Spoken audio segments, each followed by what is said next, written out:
Well, well, well, look who is here on a Wednesday night. This is different. It's a treat. GoodMicWork commentaries coming up here for a Wednesday night AEW Dynamite and NXT live stream. We'll discuss the results. I usually never have a chance to do this on Wednesday nights. My work schedule, now that I'm back at work after the COVID stuff, things are just weird right now, and just trying to be in that transitional period, it's kind of messed up my schedule a little bit here or there. So this week, because I have a pretty busy Saturday, which is normally the day of the Winged Eagle podcast, and I happen to be off and free tonight, I figured we're going to do this. And because of what's going on in the world, and we've done a couple of pretty successful charity live streams on the past here on the channel, I thought no better time than right now, and at least try to do a little good in the world and maybe distract ourselves from all the madness going on around here, at least here in the United States, and talk about some wrestling, because Wednesday nights are always fun. I thought AEW and NXT both had really good shows tonight. I know who I liked better, as I see my Omigi typo there. I'm going to fix that right now. I know which one I like better for sure between the two shows, and based on the chat so far, I am in agreement with all of you guys as to which show that was. I thought one was definitely a lot, had a lot more going on. And NXT tonight was a go-home show, but it was really centered around the Drake Maverick stuff and how that whole thing ended, and we'll get into all of that here tonight. But before we really start rolling, I'll just say hello to those of you that are in the chat. Nobody's used to seeing me on Wednesday nights, so I don't know what kind of audience we're going to have in here tonight. I know I'm probably got a lot of competition. I know some of my friends go live. My YouTube friends in the community go live on Wednesday nights as well. So if you're here hanging out with me, I appreciate it. Like I said, this is going to be a casual chat. We're going to talk about the results. I did have to kind of watch both shows sort of at the same time, and I backtracked and caught a little bit of NXT, but I was able to see the finishes of all the matches. And we'll have a fun kind of casual chat here just to, make up some ground, since this Saturday will be a little bit different of a podcast. The schedule for this week, because of my work schedule and me being up now, you're going to get me again on Saturday night, probably like an hour later than the Winged Eagle usually goes live. Lately, I've been going at 5 p.m. here, which is 8 o'clock on the East Coast. It's probably going to be an hour later than that. We're probably looking about 6 o'clock. I'll know for sure in a couple days, and all I'm going to do is make it real quick. We're just going to predict in your house, and we'll discuss any wrestling news. But as far as Raw goes, I was up here on Monday discussing that. We're here now talking about NXT and Dynamite, and I'll touch on SmackDown and whatever happened there on Saturday as well. But Saturday will be another kind of a casual hangout. It's not even going to be a full-blown Winged Eagle podcast, mostly just a live stream to get us ready for In Your House on Sunday. And then, of course, I'm off on Sunday. I'll be home all day watching the pay-per-view, live tweeting, and immediately following NXT TakeOver, I'll be up here with a review. Should be a fun weekend. But as far as tonight goes, like I said, I thought it would be nice to kind of come up here and at least try to do some good. A lot of people are very vocal right now on social media in terms of what's going on in the world. And I was joking with somebody, a fellow YouTuber yesterday. I said, this is kind of like a hall pass. It's like for content creators that usually kind of don't talk politics, especially if you have a wrestling channel. I've said that for years. Most of the time, unless there's an election going on, you guys might know my feelings on stuff, but I'm certainly not talking about it all the time. Very rarely mention anything. And the few times I do, you'll always have some dickwad in the comments, like, we should keep politics out of it. And I'm like, I do keep politics out of it, but sometimes there's things you can't ignore. So since everybody and their mother is vocal about this issue and what's going on, it kind of gives us all a little pass to say, you know what, fuck it, I don't care if I lose subscribers or followers. I don't want to know these people anyway, and kind of make it known and voice your anger to the injustice as well. So you can do a lot of that, but sometimes I feel like people are actually out in the streets protesting. The peaceful ones are actually trying to get a message across, and not violently destroying things or killing people or injuring people. People that are really trying to spread the message of enough is enough and do it in a peaceful way. Those people are out there doing things. Those people are trying to out make the world better. So anybody can tweet. Anybody can, have opinions and use their two fingers to do that on their phone. But I want to try to at least, give something and try to do whatever we can here to help the cause.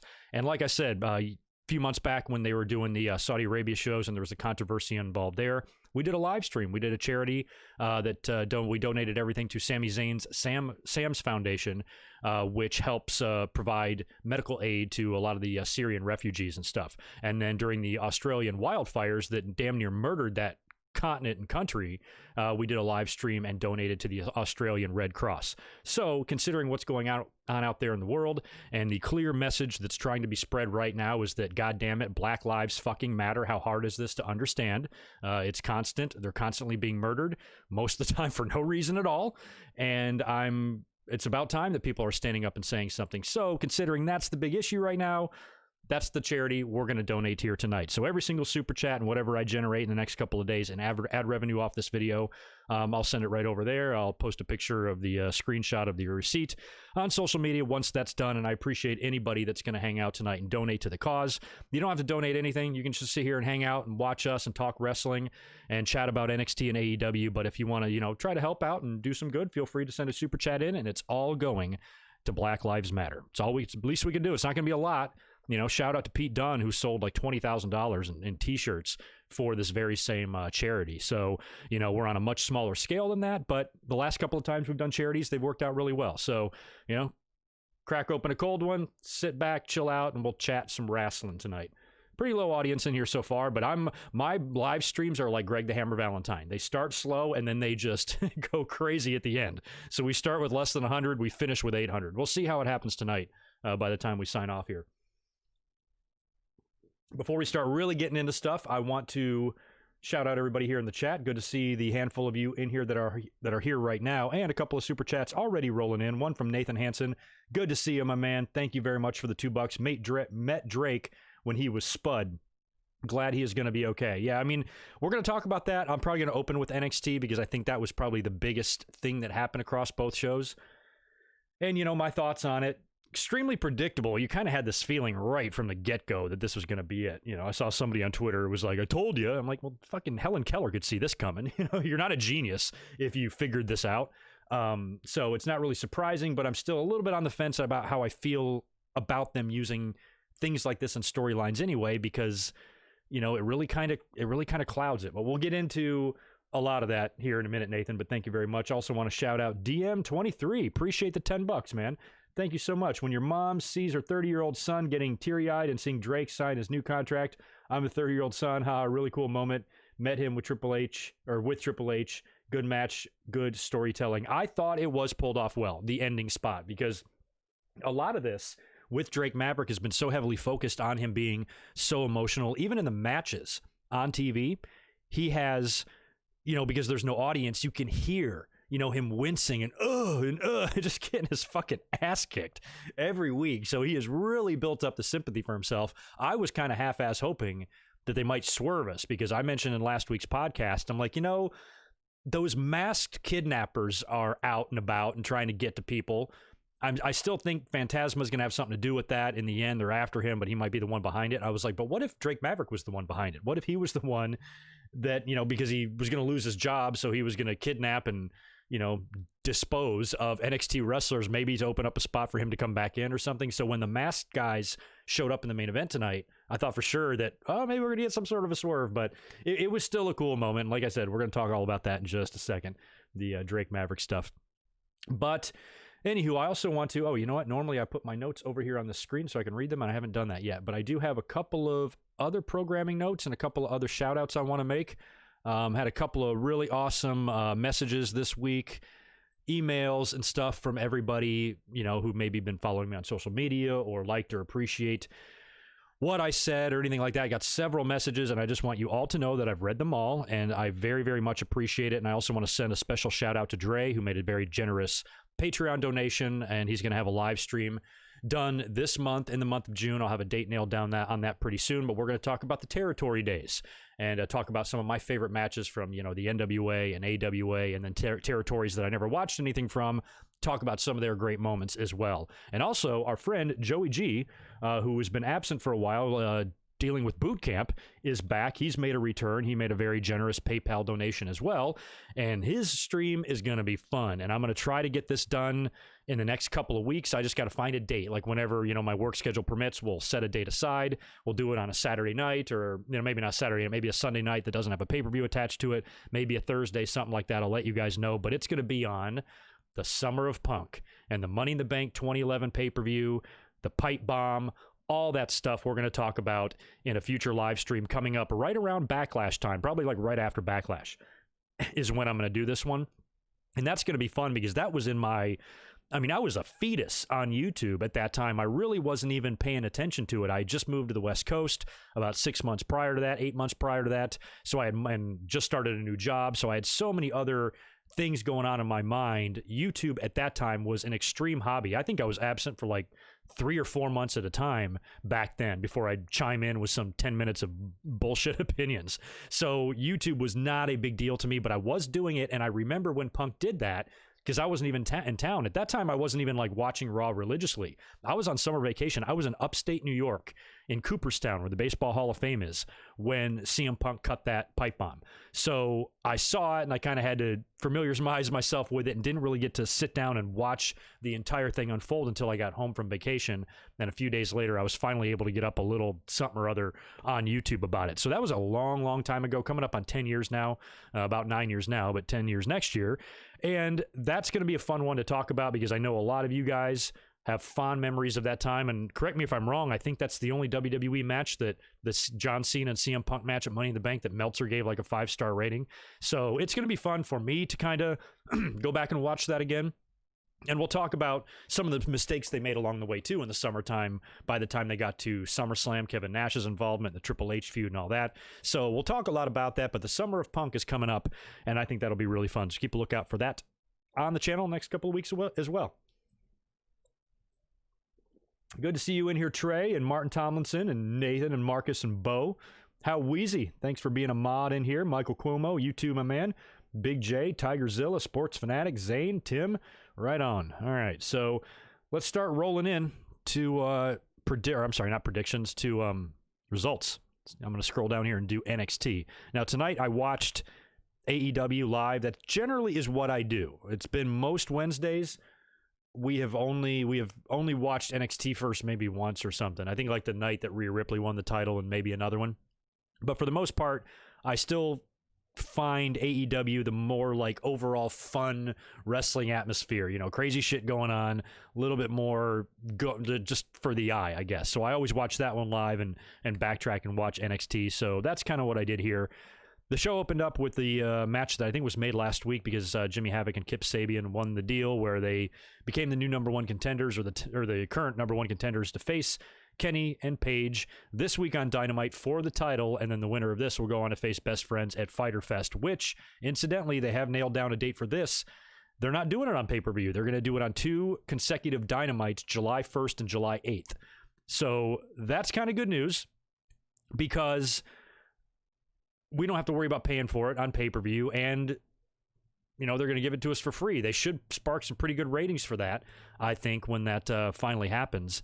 And you know, we have to wait a week in between, but, you know, whatever. I think that's fine. Was last year's Fyter Fest free, I think, wasn't it? If I remember correctly. Wasn't one of them that was kind of free on Bleacher Report? Kind of forget how they did that. But anyway, there's no more. I think they must have taped this commentary prior because Jim Ross was still referring to Fyter Fest as taking place somewhere or sometime in the summer, and then they announced it in the lower thirds there, and I think Tony Khan put up something on Twitter as well. So we do have the date for that coming up in a month, and that should be fun. That should be fun. I think that it's going to be headlined, I think, by obviously Brian Cage and Jon Moxley, but, you know, I don't think it'll be bad. 2 weeks of a pay-per-view, whatever. So anyway, there was no way that Kenny Omega and Hangman Page were going to lose these tag team titles tonight to Kip Sabian and Jimmy Havoc. They've been champs for a while. I was there when they won the belts on the boat, and there's no way after this run, this is the team they're dropping it to. Fuck no. Penelope Ford interferes. She gets tossed out. Jimmy Havoc retrieves a wrench from the outside of the ring, tries to use that as a weapon, and it worked a couple of times, and they came very close. Like, this match was actually more competitive than I thought it would be. And there was a couple extreme near falls there where I'm like, shit, they're not going to give a belt to these two, are they? No, they weren't. In the end, Jimmy Havoc eats a last call for the win. Out in the crowd, which there are many people now in the AEW audience, again, staying one step ahead of WWE. WWE's got the plexiglass up with the Performance Center kids all around. Apparently, the working conditions are miserable from what we've read online for the PC.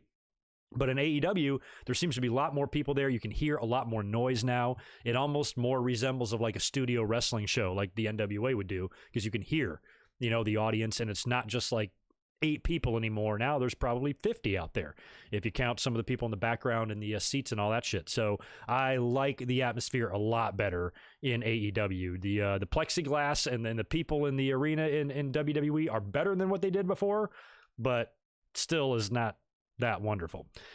So anyway, two of the people that were out there in the audience was FTR. So the former Revival was there watching on. They were tweeting some funny things throughout the show as well, talking about tag team rules and shit like that, which I thought was funny. And they're going to have a sit down with Tony Schiavone later in the show, which I'll mention in a minute.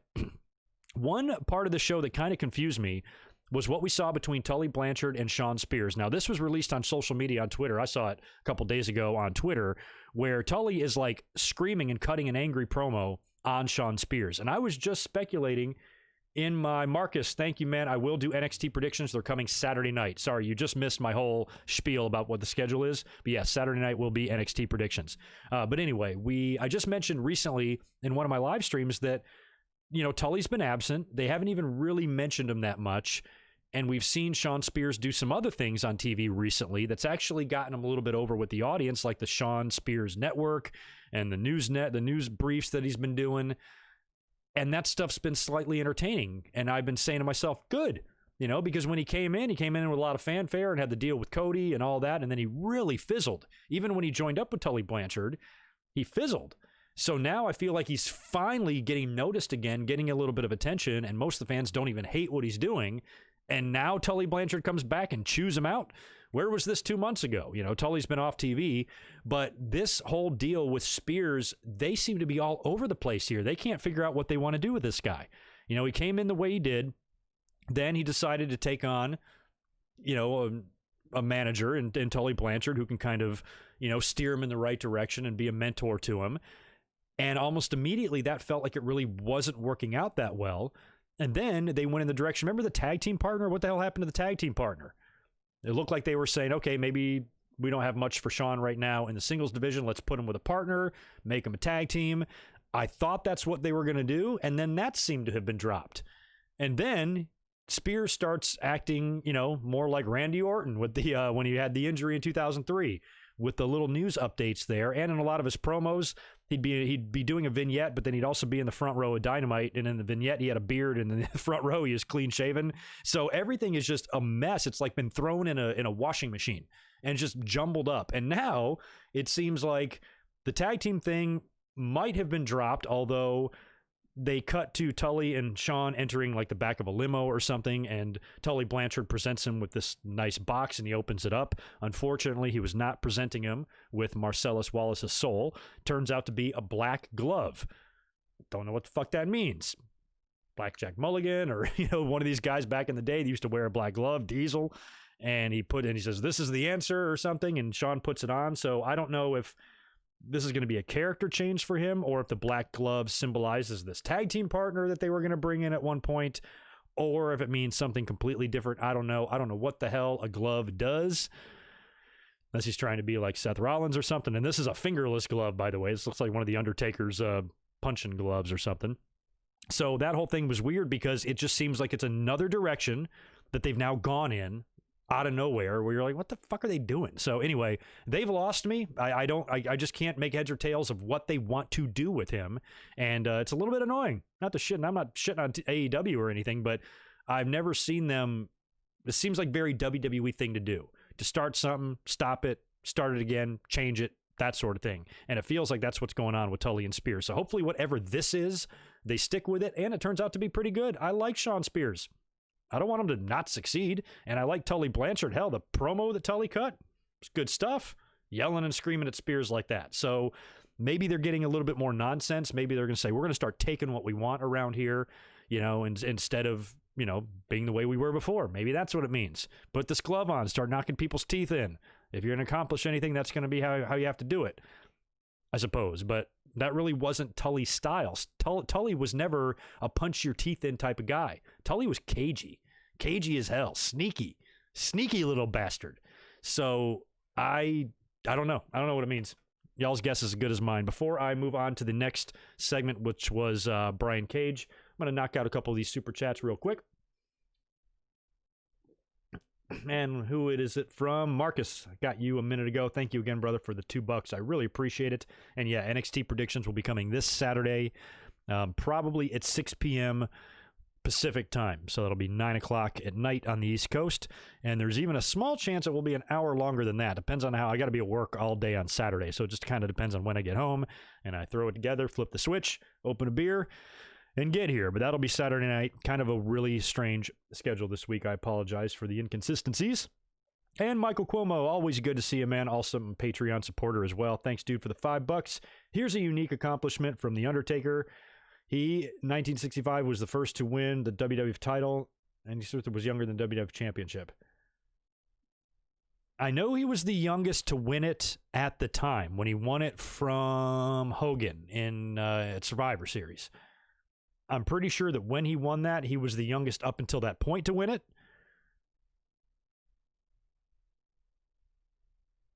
So he was younger than the championship. Okay, I get what you're saying. That's cool. What's up, 70s Mebin? Good to see you. Yeah, so I was right. Holy shit, Marcus. I can't believe my memory. I was able to remember that Fyter Fest stuff from last year. I remember liking that pay-per-view a lot. So, anywho, let's move on. What was next on AEW? We had Brian Cage taking on a jobber. Didn't catch the kid's name at all. I was barely watching. Beat the shit out of him, of course. Taz gets on the mic, cutting a promo. Love hearing Taz on the mic as well, saying that Brian Cage is going to beat the living shit out of Moxley at Fyter Fest. They love to say shit on TNT. They say it about 2 or 3 times per week now. It's a regular thing. After that, Moxley's music hits. He comes down through the crowd. I kind of like this attitude on Moxley because, Brian Cage is that big, muscular beast. Even though he's, 6 foot tall, he's still a very giant man. And Mox does not give a fuck. Comes right out there, gets right in his face, and he goes, man, you just better realize who you're dealing with here. You're talking all this trash, but I'm going to fucking kill you at the pay-per-view. And I like that. And then he left. Brian Cage didn't do anything. Kind of backed down a little bit. So Moxley, stood his ground there as the champion, said, I'm not scared of you, bitch. And I like that. I like to see that side of Moxley. It's what it's all about. Next up, we had some weird promo with Jake the Snake Roberts and Lance Archer. And, what's the guy's name? Marvez doing the interview there. It's under a bridge or something, and it's outside, and they immediately cut to it, and Archer's just beating the shit out of some guy, beating the crap out of him, and cuts a little promo, and they're trying to reestablish him after his run with Cody is now done. They got to figure out something else for him to do, so he's going to continue on with his ass kicking, and we'll see. We'll see what happens. Wouldn't be surprised if he finds himself in a title match with Moxley at some point either, even despite the loss to Cody. Here's another one that I kind of missed. I might want you guys to help me because I don't know what was going on in that promo or that backstage thing or the bar thing with Private Party and Matt Hardy. The Hardy Party. That's what they should call him. So Private Party's dancing around or doing some shit and drinking or whatever. And then Matt Hardy, he's like version 1 Matt Hardy. He approaches him. I kind of wasn't paying attention to what they were saying because I was walking around the house or something. He leaves the room, runs into Sammy Guevara in the hallway, who's got his little scooter, and backs off of Sammy. Matt tried to run him down in the golf cart a couple of times, and he was like, oh, it's all good, Sammy. Much respect, and walks right by him, and Sammy's kind of like, what the hell's that about? So not sure what this next chapter or dimension is here for Matt Hardy. Didn't pay a whole lot of attention on that tonight, so you guys can let me know in the chitty chat. In the battle of the podcasts, the originator, Colt Cabana, taking on a guy who's got one of the hottest shows in the world right now, Chris Jericho. That's kind of a cool match. I don't think these guys have ever crossed paths in the ring before. Jericho won, I believe, with the Judas Effect. Wasn't a very long match, but Colt put up a pretty good fight. Got a little busted open in the mouth there. The beginning drove me crazy. Sammy Guevara, and I love Sammy, and I love it when he sings Judas, but for some reason, he pissed me off tonight. It was annoying as shit, the way he was, but I looked on Twitter, everybody's like, that's the greatest part of the show, and I love Sammy. I can't believe I'm actually annoyed with him singing that song, but tonight it finally got on my nerves where I had to turn the volume down. I'm like, oh my God, shut up. Shut the fuck up. So that was all fun. It's always fun having the inner circle out there. They're hysterical. After the match, Jericho calls out Mike Tyson. And I love this because, we talked about the Mike Tyson stuff over the weekend. It's a shameless rehash of the 1998 thing with Austin and Tyson. It is literally the exact same thing. The way it was done on Dynamite last week with the pull apart and the shove and the whole thing. Extremely similar here.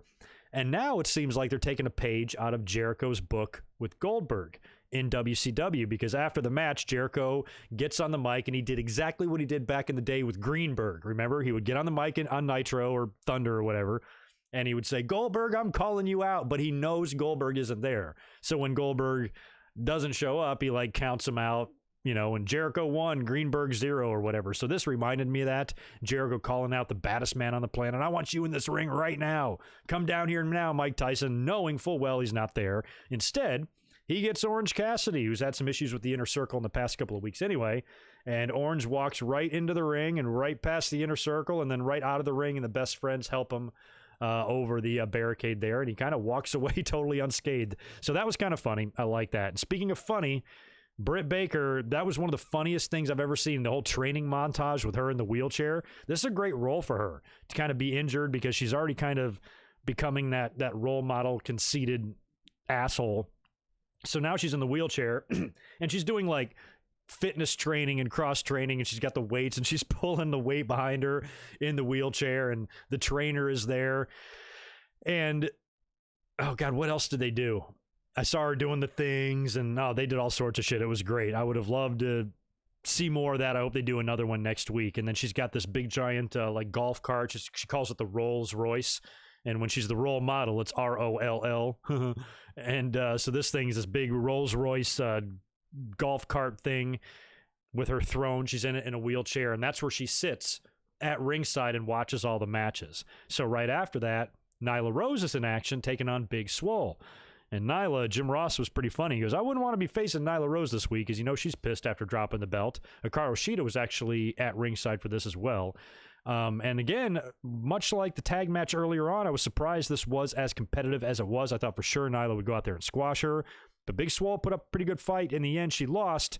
And she's interviewed after the match on the outside of the ring. And that's when she kind of is interviewed right in front of Britt Baker's big wheelchair mobile there.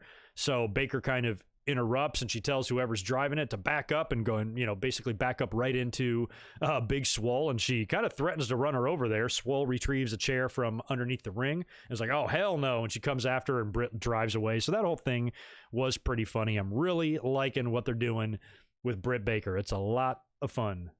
Let's bust out a couple of more supers that have been rolling in. Who's next? Andrew Pike, good to see you, man. Appreciate the $5. With everything going on in this country, I would like to say thank you for always giving me good vibes and positive energy from your videos. Well, thank you. That's what we try. We try not to fly off the rails too often here if we can help it. But hell yeah, man. I appreciate the $5 as always. And Marcus, thanks for another one, dude. Appreciate it. 5 more from you. Who should Mox drop the belt to? MJF, Omega, Archer. Yeah, I feel like it's got to go to a heel next, right? You know, I mean, do they want to pass it to another babyface? They might, but I don't know if they want that. And when you think about big heels right now, they're kind of pushing Cage as one, but man, they're giving him his shot quick. I kind of think they're pulling the trigger on that a bit early. Otherwise, it could be a Lance Archer. I'm trying to think who else. Unless they went back to the Inner Circle well again, but there's really nobody in there to do it. I suppose you could do a breakup with Page and Omega and have Page challenge and possibly win. You know, he challenged Jericho to crown the new champion originally, so I don't know. It's not going to be Brody Lee either. I'm trying to think when we should start really thinking about that too as a realistic option. How long has he been champion now? A few months. So, you know, probably this summer. I still don't think he's going to drop it to Cage on TNT. I don't see that being the end for him. But maybe at the end of the summer or early fall, or maybe they just want to wait. Maybe they want to save a title change for when fans are in the arena. These are moments you want to create. This is history you're building in your company. So maybe all the title, you know, they probably do want all the title changes to happen that they can, you know, look back on with fondness when there was a crowd there, an arena there. So, you know, the COVID might have glued that belt to Moxley until it's over. Don't know. Don't know what's in AEW's head. They might think differently than other promotions. Joshua Aparicio, thank you very much, man, for the $2. Hey, Greg, just want to donate for charity. Yeah, appreciate it. Thank you very much. I'll add up all the super chats here later on, and I'll send it right on over to the website there. It feels like the absolute very bare minimum least we could do, you know, considering everything's going on. So that's why I was like, yeah, if we're going to be up here doing a stream tonight, Let's do it for the right reasons. Anyway, what's next on the list here? Next up was the FTR interview with Tony Schiavone. They talked about the other teams, talked about how good the teams were in AEW. They kind of omitted to mention the Young Bucks, which Tony asked him about. There's clearly an issue there, and they say, we want to wrestle them for a while, but, we don't like hearing everybody in wrestling call them the greatest tag team ever. We're insulted by that, and we want to kick their ass. And that's when the Butcher and the Blade interrupt. They come down the stairs. They're like in a hotel or some shit. Come down the stairs, and there's kind of a pull apart there. So clearly the Butcher and the Blade are going to be the first team for FDR to mow down now that they're in the company. So I think that's happening next week. I think they announced it for next week. So it will be our first look at the former Revival in the ring in AEW. That's going to be great. And it is going to be cool to see them in the ring with the Lucha Brothers, with the Bucks, with a lot of teams, with Omega and Page if they can get to that point. I still think Omega and Page are on the verge of imploding here, but that's it's going to be good to see them there, and hopefully whatever they wanted to try to accomplish in WWE and were unable to, in terms of tag team division and making it relevant and important, hopefully they can accomplish it here. That's all you can hope for, right? We had a backstage interview as well with Colt Cabana talking about his loss to Chris Jericho earlier on. He was approached by Brody Lee and one of the Dark Order guys. And clearly it looks like, we've seen this in recent weeks too, they're trying to recruit Colt a little bit, but he's resisting them. He's like, oh, hell no. And one of the Dark Order guy hands him like a bottle of water. No label on it, no Deer Park, no Aquafina, just a plain bottle of water. And he takes it from him. And he's like, yeah, like I'd ever be hooked up with those guys. And opens the bottle and just drinks it. And that was it. So did they drug his ass? Is this some sort of spooky juice? Is he going to come under the spell now of Brody Lee or the Dark Order? It seems very deliberate for them to hand him a bottle of water and for him to take a sip of it on camera if it meant nothing, So why would they do that? So it clearly meant something, and maybe he starts acting weird on TV. I think you can go to jail for drugging somebody, but this is wrestling, so who cares? Yeah, we'll see how Colt's behavior is the next couple weeks. Maybe he just starts doing weird things, and then they kind of try to think about what could make him change, or what did this, and then they flash back to the water spot. Who knows? But it feels like the water bottle will come into play in some way there, no doubt.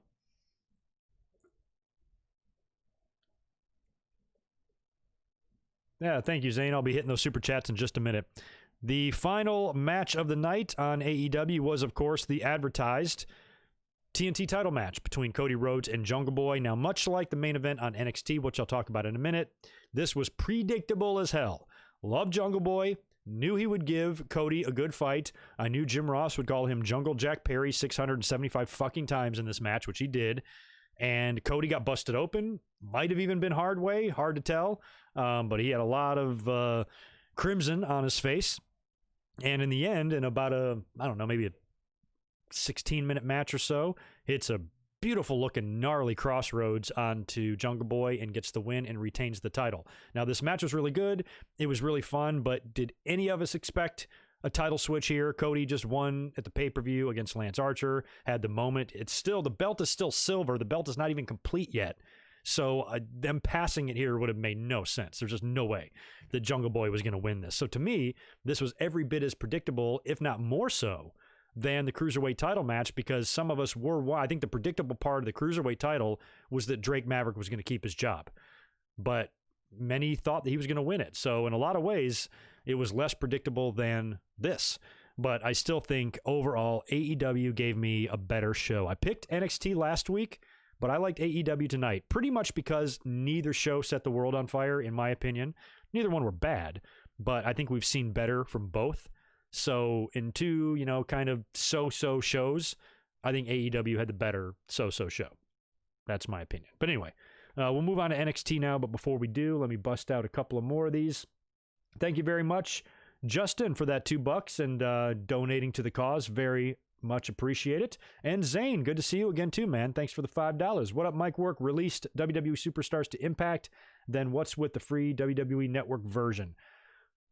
Okay, I saw something today. Did TNA had a Slammiversary montage or advertisement where it showed a lot of released stars, including Gallows and Anderson, EC3, and even showed a Bulgarian flag. And I think they showed Drake Maverick as well.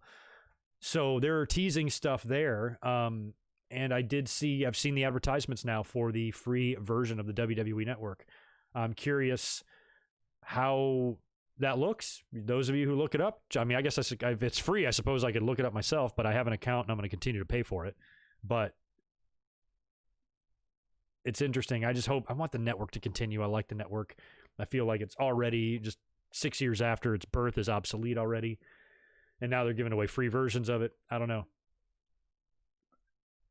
But if you guys have anything to add about those issues, let me know. And thanks again, Zane. Good to see you, Joey G. I just mentioned you a minute ago because I really like your Summer of Punk idea, man. That's going to be fun as hell. And thanks for another $5 and donating to charity. Who would you rather see return and have one final run in WWE, The Rock or CM Punk? Both, man. Man, I really wanted The Rock to come back. I thought he already would have by now. I thought they were teasing that years ago because just the way he ended, it's been 7 years, over 7 years now, since that Cena match, that when it happened, I was like, that can't be it. That can't be it for him, you know? And I'm a Cena defender. I had nothing to do with Cena winning or anything like that. It's not really that. It's just how they did it. It's how the match went, how predictable it was, how stupid it was, and what a waste it was when they could have, Twitter would have exploded if John Cena would have turned heel that night. And I just think they dropped the ball big time. Rock got injured. He lost in one of the most predictable matches ever that wasn't even very good. I thought the match the year before was much better when he won. And I was like, well, hopefully he'll come back and do something else. And then he never did. The Rowan thing doesn't count. So I would love to see him still come back. There has been talk of him coming to LA if WrestleMania in fact happens here next year and facing Roman Reigns. I still think if Rock came back, that would be the match to do against Roman. It's really the only one that makes any sense. But would that be better than CM Punk coming back? I think just for the overall jaw-dropping reaction of the fans, CM Punk coming back would be more fun. So I'm going to go CM Punk on that. I'm going to go CM Punk. Because I think that would be really crazy, especially, and I've said this before too, because we've speculated for years about CM Punk returns and shit like that, and I thought he was a shoo-in to go to AEW at All Out in his hometown and show up there and really say, hey, this is going to be the new game in town kind of thing, and he didn't do that. And now he's working on the Fox show, on a WWE show, so now it feels like if he is ever going to come back and get into the wrestling ring again, it will likely be with WWE. But if he does come back, it's got to be it has to smack you in the mouth. I want to be completely oblivious. I don't even want CM Punk to have entered my mind for 3 weeks. I don't even want to think about his name. And then I just want to, bam, out of nowhere, see him standing right there in the middle of the ring, attacking somebody or showing up, or Cult of Personality starts playing, some shit like that to where it's like, holy fuck. So I don't know. The virus changed everything. If CM Punk has been maybe getting the itch and thinking about, all right, if I talk to Vince and, we make some crazy deal, I'll come back and I'll make them pay through the nose to get me. But now with everything, maybe it's just not the right time. But I think when and if that day comes, if it ever comes, the crowd pop will be amazing. It'll probably be one of the more memorable moments in wrestling history whenever that happens. And The Rock would be very memorable as well. But we've seen glimpses of The Rock a lot throughout the years. He's always talking about wrestling, and he's very vocal on social media about it and stuff. His daughter is now in NXT. We see him. CM Punk we don't see in a professional wrestling environment very much at all, aside from the couple of masked appearances he's made in the Independents and the backstage show. So, yeah, I think CM Punk, I'd rather see that.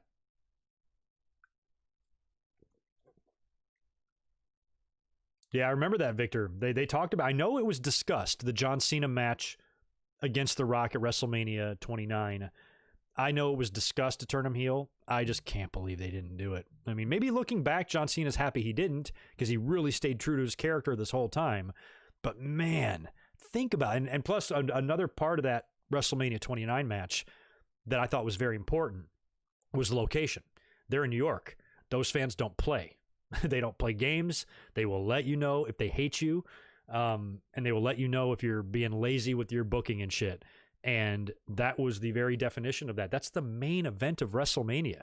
The year before, you had a 5-minute long each video package music video on each guy. Then when they came to the ring, they each had a concert. Flo Rida and the Machine Gun Girl, or boy, or whatever the fuck. for Cena.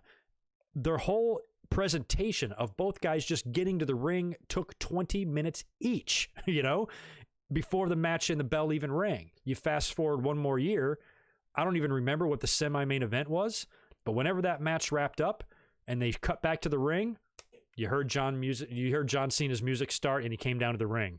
No music video, no hype, no nothing, just right down to the ring, main event time, let's have the match. Boring, not very good. Rock got hurt. Couple of rock bottoms and some kickouts, couple of AAs and some kickouts, and finally in the end, Cena wins.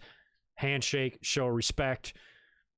And like I said, I'm a Cena defender, but that was a horrible decision. That was really dumb, because if John Cena would have attacked him, or if John Cena would have cheated to win the title, that crowd would have woke up, man. They would have been frothing at the mouth. Finally, we get a reason to hate this guy for real.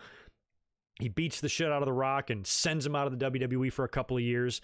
Tells all the fans the very next night on Raw to go fuck themselves. Think about that. I mean, he could have been Hollywood Hogan reborn. I guess he kind of was in the Firefly Funhouse match for a minute. But that, imagine if we actually saw that side of him. If he would have taken the plunge the way Hogan had the balls to do that. He could have been the biggest heel ever. The biggest heel ever, but he really stayed true to himself. I guess he really wanted to be there for the younger audience. Bret Hart was a lot like that too. He didn't want to turn heel. He wanted to be a role model. Maybe there's a little bit of that in John Cena. But man, the money, the business that could have been done with a John Cena heel turn, and turning into the exact opposite of what he was before. He's arrogant. He's cocky. Wrestling would be dead without me type of thing. I think that would have been fun, and I would have loved, based on what we've seen from John Cena in the movies and stuff, he can act. He's funny.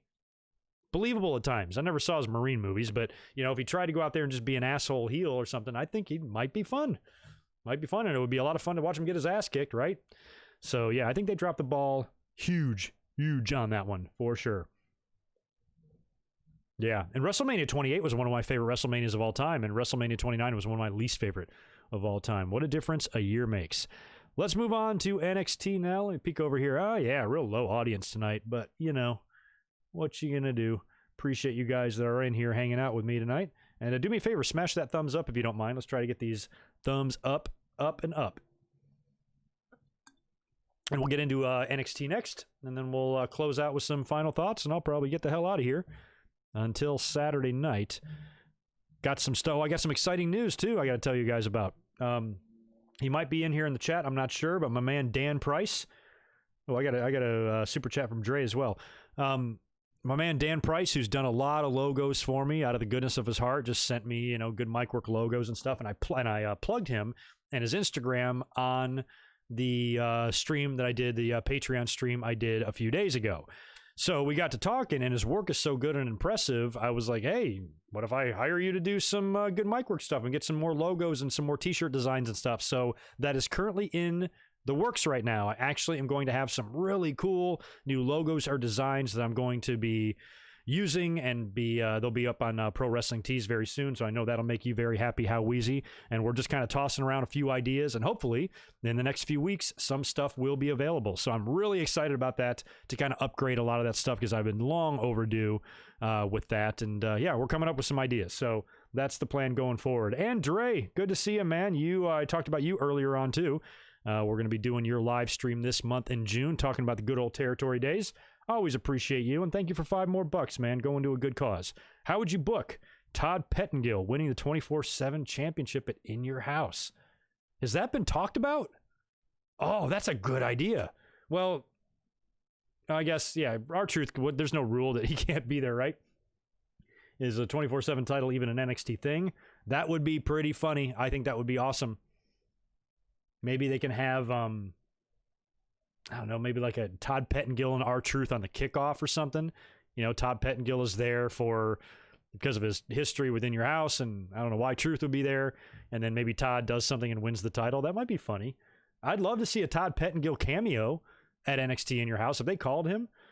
I don't know why, but there's something about Todd that was likable. I don't know. He was a fucking dork, but I don't know why I liked him. I have no explanation for it, but there was just something. I guess that was just a prominent time in my life in terms of like my wrestling fandom and stuff, and I saw him a lot, and I liked him a lot better than Michael Cole. You know, he would do the, he was kind of like their new Mean Gene. I mean, he was no Mean Gene, but I became accustomed to seeing Todd. I liked it when he would do the pay-per-view reports like Mean Gene used to do. I liked the Action Zone, the studio show he would do with Doc Hendricks. I loved the 2 years of the Slammies. And I think if you buy, because I have the original copies of these, and these aren't on there, I think because of rights to the music. But he does these two like opening numbers, these songs about the WWE wrestlers to the tune of, you know, famous rock songs or shit like that.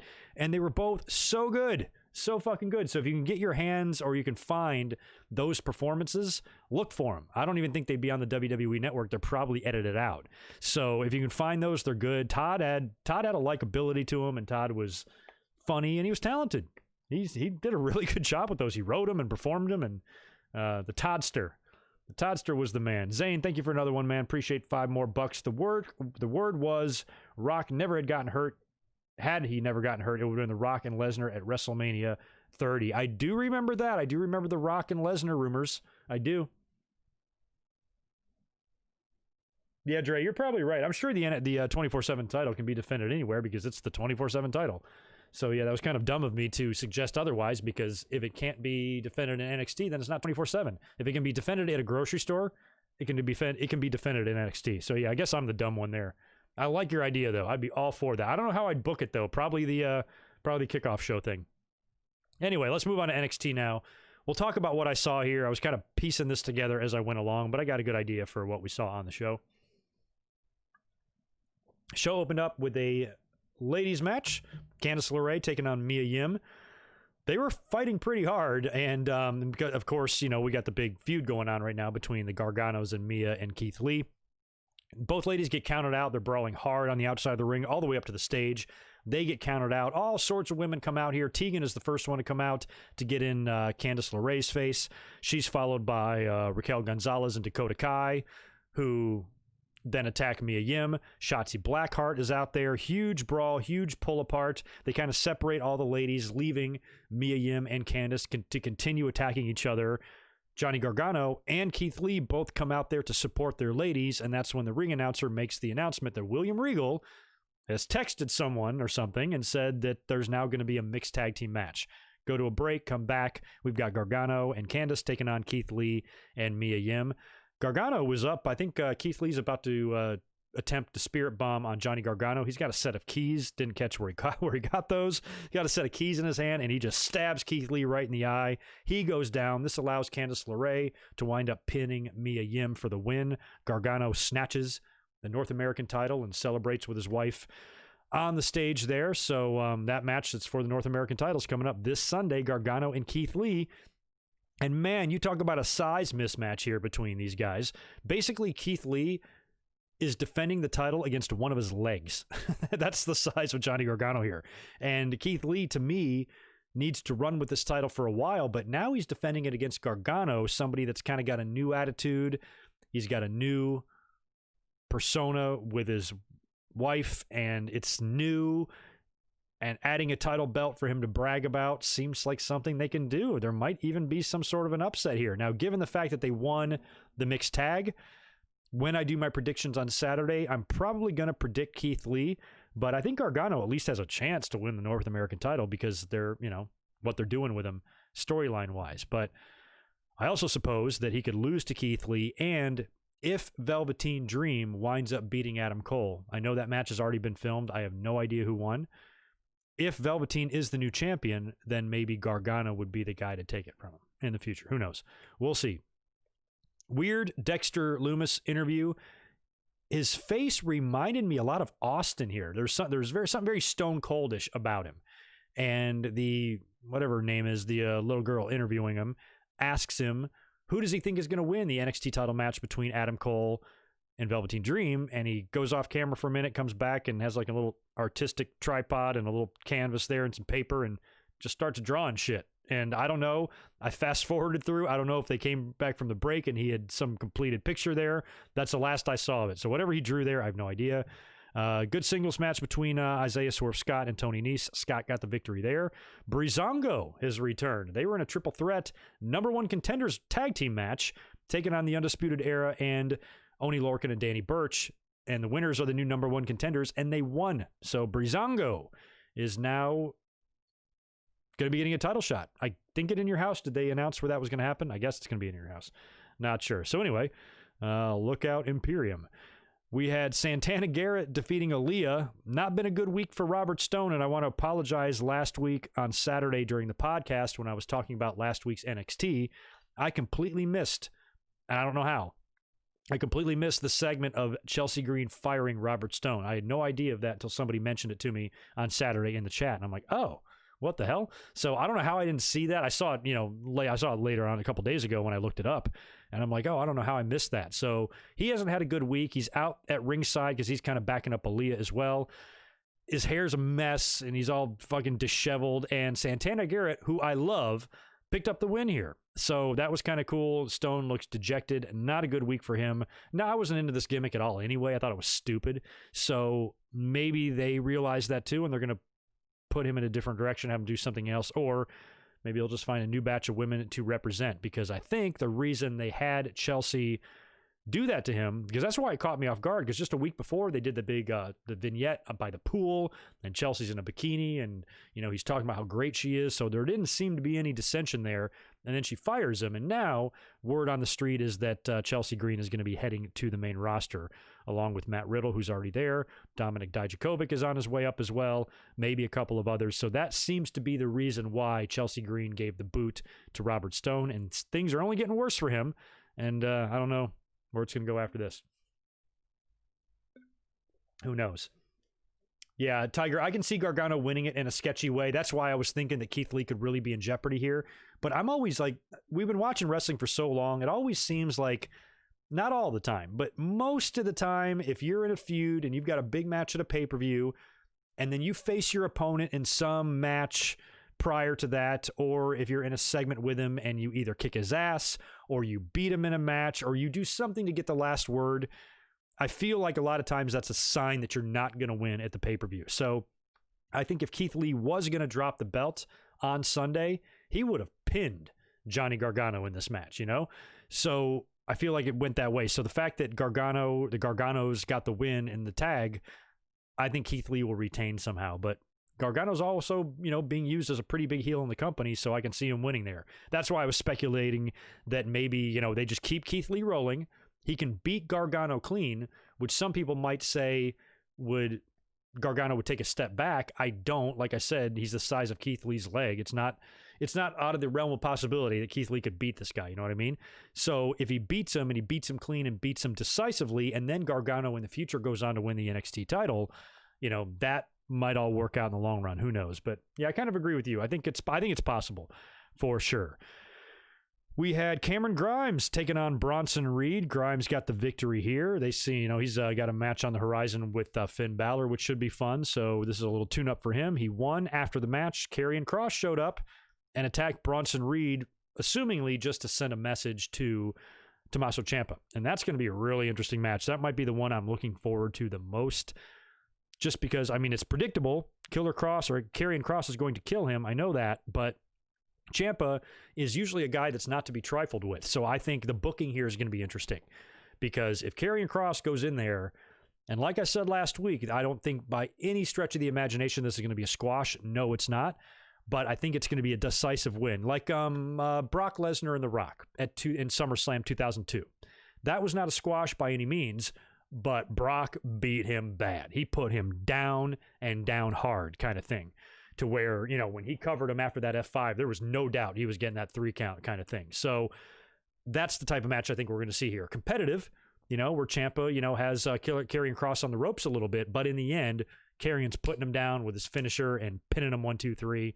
I think it's going to be a match like that, and I think that's the type of match it needs to be, just to, if they really want to invest in Karrion Kross, that's a pretty big win. If he beats a former NXT champion and a guy that's had a lot of classic matches and in some degrees when he's a heel is feared, and Karrion Kross puts him down that hard, that's saying something. That's like, holy shit, don't mess with this guy. So that's kind of what I think is going to happen on Sunday. Thank you, Maka International. I'll be hitting that one in just a second. I'll try to come up with something for you. And finally, that leaves us with the NXT main event, finals of the Cruiserweight or the interim Cruiserweight title tournament between Phantasma and Drake Maverick. Now, Drake started out this whole thing 0-1, battled his way back. They made the release a storyline here. Again, I'm hoping that the Dirts and the Meltzers and the Satins and the Ross Sapps will dig this up and try to find out what the original idea here was. Was he legitimately released with all of those other wrestlers on April 15th? And then he made the video where he cried and they took him back? Or was he never released and they just threw his name in there in order to get the storyline rolling with him and this road to redemption and all of that? Or was all of this was all this a shoot? There's no way, there's no way it's a shoot. WWE does tend to not tell the wrestlers things. We've heard in the past that they won't tell anybody during drafts where they're being drafted because they want that more authentic reaction from the wrestler. So I suppose, and I think it's pretty cruel to do this, I suppose they could have been stringing poor Drake Maverick along this whole time, making him think that his job is on the line and, we'll reevaluate you after the tournament, but we'll put you in here for now, kind of thing. And then at the very end, have Triple H come out there and hand him a contract and he's all like shocked or whatever. So there's no way, even if they did do that for him, even if they did make him sweat it out and they didn't tell him what was going on, the locker room was like, dude, you're going to get hired back, right? Like you wouldn't be here if you were. And I think Drake being involved in that Slammiversary montage was kind of interesting as well, because you're like, well, shit, maybe he really is gone. But like I said earlier, I saw so many people say, man, I called that. I'm like, everybody called that. Like, you're not a genius if you figured out that Drake Maverick was going to stick around. No shit. It certainly appeared that way right from the get-go. It was just a matter of how they did it. So the fact that he started 0-1 and battled all the way back and won the triple threat last week to get into the finals, I'm like, is he going to win this thing? He might actually win the Cruiserweight title, but he didn't. Put up a hard fight. Phantasma wins after he helps. That was why I thought something might be up here. The masked men show up, or the kidnappers show up at ringside, and Drake Maverick helps fight them off. And when he gets back in the ring, I think he eats a super kick, and then Phantasma puts him down with his finisher and wins the match. So because of Drake's good intentions and his good heart trying to fight off these assholes interfering in the match, it cost him a victory. So Phantasma makes off with the belt. He's the new champion. Camera cuts to Maverick, and the whole time I'm watching this, as I pulled it up on my DVR or whatever it's called now, when I watched this right before we went live, and I'm looking at the time, and Maverick has lost, Phantasma is gone, and there's still like 3 minutes left. And I'm like, okay, something's going to happen. I suppose they could just do the slow walk to the back with the camera. He got the standing ovation from the 14 people that are in the audience there. He was crying. He was dejected. It was his goodbye. It's his emotional farewell. And he makes a lap around the ring, and then he's kind of walking up the ramp. And I thought he was going to get attacked, because anytime you're walking backwards up the ramp, I'm like, somebody's going to take him out. So I'm waiting for somebody to attack him, and that's when Triple H appears behind him, comes out and gives him a little hug, and he's got a contract, and he just hands it right to him. Drake's just like, for real? And it almost looked like a father and a son. Like, Triple H puts his arm around him, and Drake Maverick kind of puts his head up against Triple H's chest. It was pretty funny. So Triple H signs it, and Maverick signs it and shuts it, and that's how the show went off the air. And it was well done. I mean, it really was like an emotional little moment there. I felt very good for Drake. Work or shoot or not, doesn't matter. It was pulled off well, and a lot more realistic than the Jeff Hardy hit and run thing from SmackDown last week. So I liked it. Now, like I said earlier, I still am not sure. Is that something you want to do? Do you want to open up this can of worms by making releases now part of storylines, where every single time you release somebody, you have to wonder if it's a fucking work? It's been happening a lot. Drake Maverick, and I don't think necessarily the Drew Gulak stuff was a work, but, he was released and immediately brought back. Kurt Angle is back in the fold. A lot of people that they let go on the 15th and stuff have been brought back in some way, and many expect to be back. So I don't know. Like I said, we got bigger problems in this world right now than whether or not using somebody's release in a storyline is ethical or whatever. But I still don't know. I still don't know if I like that. But in the end, it was still a good moment. It was a feel-good moment, and like I said, with everything going on right now, nothing on any channel is really that pleasant. So if you were watching NXT tonight and you saw Drake Maverick kind of get that moment at the end, even in defeat, because they could have gone either way there. They could have had him win the title, essentially meaning he is in the company, because if he's still released, then you're going to have another tournament for the title. So winning the title would have saved his job in general, and I think a lot of people might have been predicting that. But the end story here was very few of us believed Drake was going to be gone after this. It seemed way too obvious, nearly from the word go. So there you go. So like I said, NXT and AEW I thought were both not great, not the greatest shows they've ever had, but both still good shows. And I think I far better enjoyed AEW tonight. Just felt like they had a little bit more going on. I liked the Gargano and Leah and Lee and Mia Yim stuff. Breezango coming back and randomly becoming number one contenders was cool, and I thought the main event was a nice moment. But aside from that, Tony Nese and Isaiah Scott and Santana and Aaliyah and shit like that. So not a whole lot in the Grimes match. So it was just, where AEW had some things happening, with 2 title matches. They had the Tully Blanchard and Sean Spears stuff. You had Jericho in a match. You had the hilarious montage with Britt Baker and all of that. So I felt like they gave me a more fun overall show. And Sammy, of course, annoyingly singing that song. So yeah, that wraps it up for my notes. We can hang out now, chit chat. I'll finish the rest of this beer. We'll talk about whatever you guys want. We'll see if the audience grows a little bit here or not. And then we'll shut it down. And hopefully, every now and then, I'm hoping I can get up here to maybe do an AEW and NXT stream. These will be extremely rare. When you see me on a Wednesday, the stars are gonna have to align for it to happen, but they align tonight, so I'm able to be here with you. So we'll see in the future if I'm able to do any more of these. But if not, we'll always discuss Dynamite and NXT on Saturdays during the Winged Eagle. Let's bust out some more supers. I got 4 or 5 more rolling in. All right, let's go up here to Maka International. You sent that in a few minutes ago. Top 5 favorite wrestlers of all time. Bret Hart, Stone Cold, Jericho. Oh, God. Shawn, Savage. Probably. No, I want Brock in there somewhere. Might have to remove Michaels. No, I can't diss Michaels. He had such a great career, especially that second half when he came back in 2002. That final 8 years. My God. Doesn't get much better than that. Let's go Shawn, Savage. I'm sorry, Bret, Savage, Shawn, Austin, Jericho. There you go. 5 wrestlers. Nick Musser, thank you, brother, for the $5. I appreciate it. Non-wrestling related, but got promoted about 2 months ago at work. Went from being a cashier to now being a front-end manager. That's nice. Congratulations. Promotions are always good because 99 times out of 100, it means more money. And if you're a front-end manager, it sounds like I'm not in retail, so I don't know quite what goes into like being a cashier and stuff, but I would assume with this new job, you're going to have a little bit less contact with customers, not so much, one-on-one shit because customers suck. So that's good for you. Nice. Congratulations, man.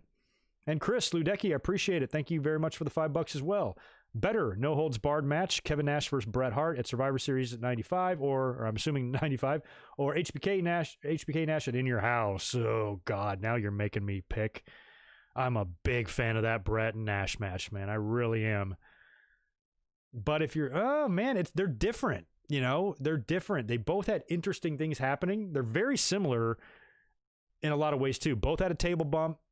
Both had interesting use of objects in the In Your House match. They pulled the leg off of Mad Dog Vachon and used a prosthetic leg as a weapon. In 95, Bret wrapped Diesel's legs around the ring post with an electrical cord and smashed his knees with a chair. I feel like HBK and Nash was a little bit more closer to like an ECW match because Shawn could do a little bit more. Bret took that table bump in 95 like a boss, but being power bombed through it with the monitors flying up and landing on you, that was quite a sight to see, man. Here's the thing. I think if I was to do a Twitter poll here, I think Nash and HBK would win. But in GoodMicWork's Hart poll, it's Bret Hart and Nash because Bret won the title. And he was wearing the all pink singlet, which I love. So yeah, I'm going Nash versus Bret, but I'm coming from a completely biased point of view. I admit it. Zane, thank you, dude, for the $10. Last chat of the night. Would you think he signed the contract so WWE would not lose him to Impact? Probably. But I think WWE's less concerned about losing anybody to Impact than they are AEW.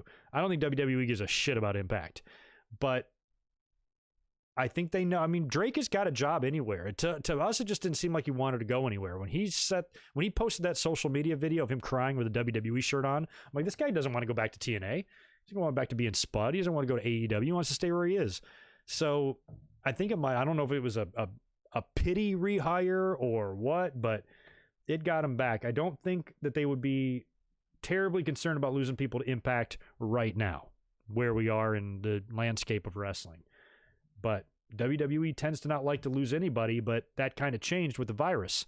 They were keep people under contract. We heard it in the Brody Lee Jericho podcast. You know how Vince says, for business reasons, I can't let you go. They just hold people hostage. They can't really do that now. So they let a lot of people go. I think it's more of them just appreciating Drake's passion and wanting to be there. And I think they kind of gave it to him for that. Probably more that and less fear of him going somewhere else, because it's not like Drake is really a game changer. I mean, he's okay in the ring and stuff, and everybody likes Drake, but think about the people who criticize and don't like Orange Cassidy. Thinks he shouldn't be in the ring, thinks he makes a mockery of wrestling. He's more athletic and talented than Drake Maverick. He is. He's better when he wants to be. Like when he actually wrestles and flies around the ring and stuff, he's better. He's smoother, than Drake Maverick. He's a better cruiserweight wrestler than Drake Maverick, and he's the exact same fucking size. There is literally no difference in their weight whatsoever. I argue that Orange Cassidy's got a little bit better of a physique. So I don't understand how you can hate Orange Cassidy so much, but be perfectly fine with Drake Maverick. They're both the same size, and one's better than the other. So to those people, I say they're crazy. Brett Nash for sure with the table bump. Yeah, I agree. But no, I think the Shawn bump was better overall. The Brett bump was, I guess, new for that time. Saw a little bit in ECW. Public Enemy wasn't quite in WCW doing that yet at that point. Hell, they had a dark match on that very show, actually. So no, they weren't. The table stuff wasn't something you saw all the time in wrestling. So when Brett hit that table, it was like, wow. Now the Shawn match was only a couple of months later in like April, but I still think it was a better bump. Powerbomb was just crazy. That whole match was crazy. Omaha, I think it was. Was it in Nebraska? I can't remember where Good Friends Better Enemies was. It was somewhere like that. Oh, yeah, I guess you're right there, Nick. In a lot of ways, you're going to have to deal with more customers because now they're coming to you and they have a fucking problem. I know what that's like, being in management as well. I have to field all the phone calls, all the complaints. I have to write emails. Yeah, that sucks. Customers are never going to go away. They're always going to be a thorn in our side. I always joke in the restaurants. I'm like, man, this job would be great if it weren't for the customers, when in reality, we wouldn't have a job without the customers. Yeah, they can be a bit much sometimes. Thoughts on King of the Ring 95? Least favorite King of the Ring of all time. Absolutely hated that one. The fans hated it too. Putting over King Mabel in Pennsylvania, in Philly, was not a good idea in 1995, and they paid for it. They paid the price. That same tournament had Shawn and The Undertaker in it. Mabel won. What the F?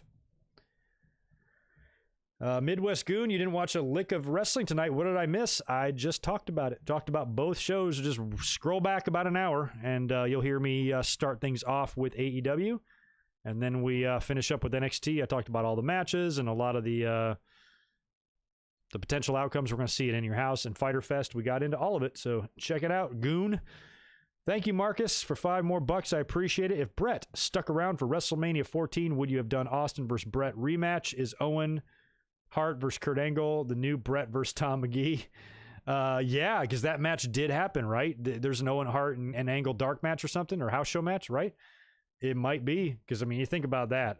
Brett and Kurt would just be amazing, but Owen and Kurt actually kind of happened. And if Brett stuck around for 14, I've talked about this before. We've talked about it a lot. I probably would have done a rematch with Austin because it was such a good story from the previous year.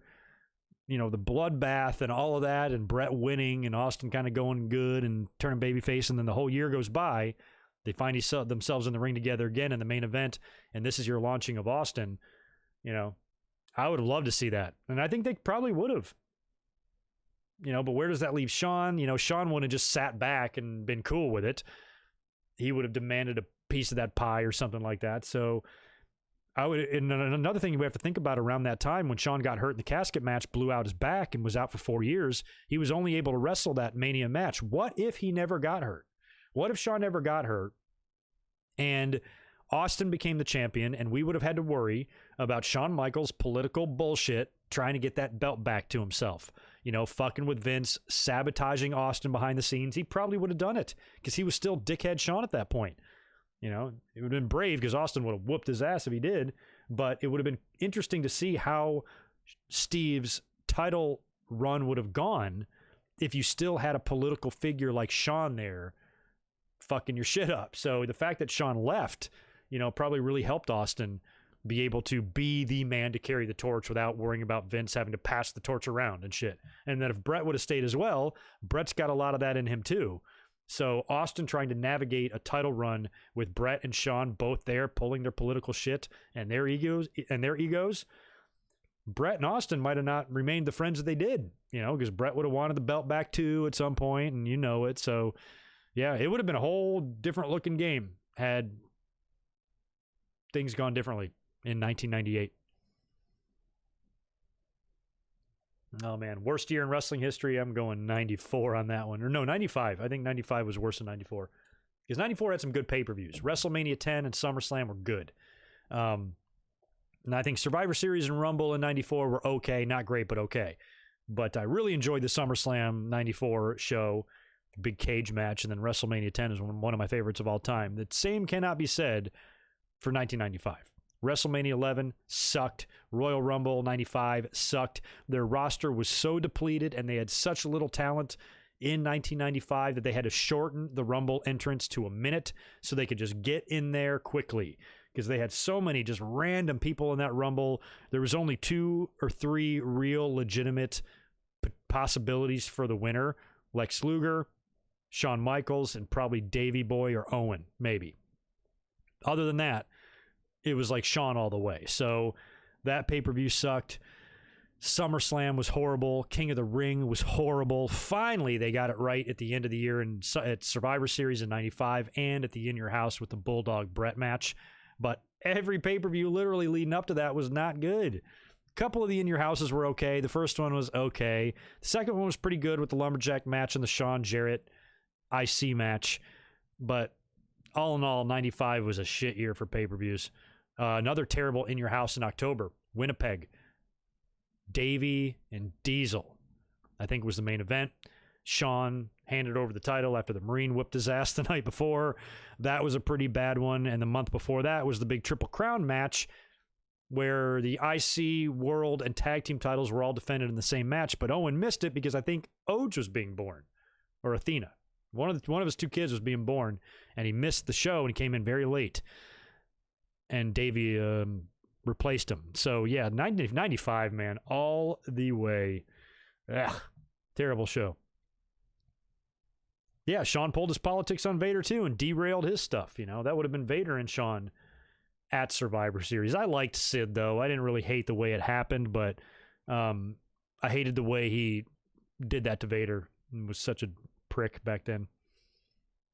Man. Really low audience tonight, but I still feel like we had some good donations in here for the charity. I think people are just not used to seeing me on Wednesdays, man. Plus, there's probably a lot of people still up online. Cruising over here to Twitter real quick, making sure nobody's chiming in with anything over here I need to worry about.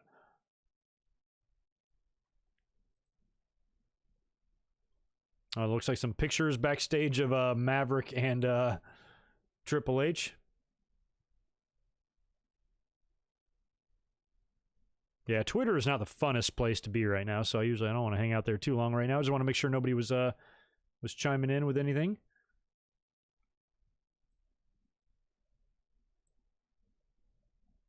Yeah, that's right. Oh, I forgot it was 9 Marines. I'm pretty sure it was 1 Marine. Because some guy went to court, and whoever they pressed charges against or whatever happened, it was only 1 guy. I think they said 9 guys because they don't want top star in the company. Well, they don't want it to be known that 1 guy beat him up in a pool hall. I do too. I do too, sports fanatic. I respect Sean a lot. There's a lot of things about Sean that I find undesirable. Sean's not perfect, but the fact that he did not wind up a tragedy and just added it to the pile of tragedies that we already have to endure, the fact that Shawn Michaels didn't overdose, you know, the fact that Shawn Michaels didn't wind up in jail somehow or became one of the most evil sons of bitches in wrestling. You know, he can't, because he could have done that too. Even if he cleaned his life up, he could have came back and been a shithead. And some people don't have great stories to tell about Shawn. Jericho's told a couple of stories that have not been too kind about Shawn and his behavior, even after he cleaned himself up. But he kicked ass in the ring, man. And I've said this for years, I felt like Shawn's return was almost like his apology, like his 8-year-long apology to wrestling and his peers and the wrestling fans. Sorry I was such an asshole. Sorry I never wanted to do jobs. Sorry I handed over the title and faked an injury. And sorry that I had such a big ego that I always wanted the spotlight. When he first came back in, WWE forced that title on him, remember? They're like, here, take the world title. And he was almost like, no, I don't want to win the world heavyweight title in shit brown pants. But I did. 1 month later, he dropped it. Never touched a world title again. Never.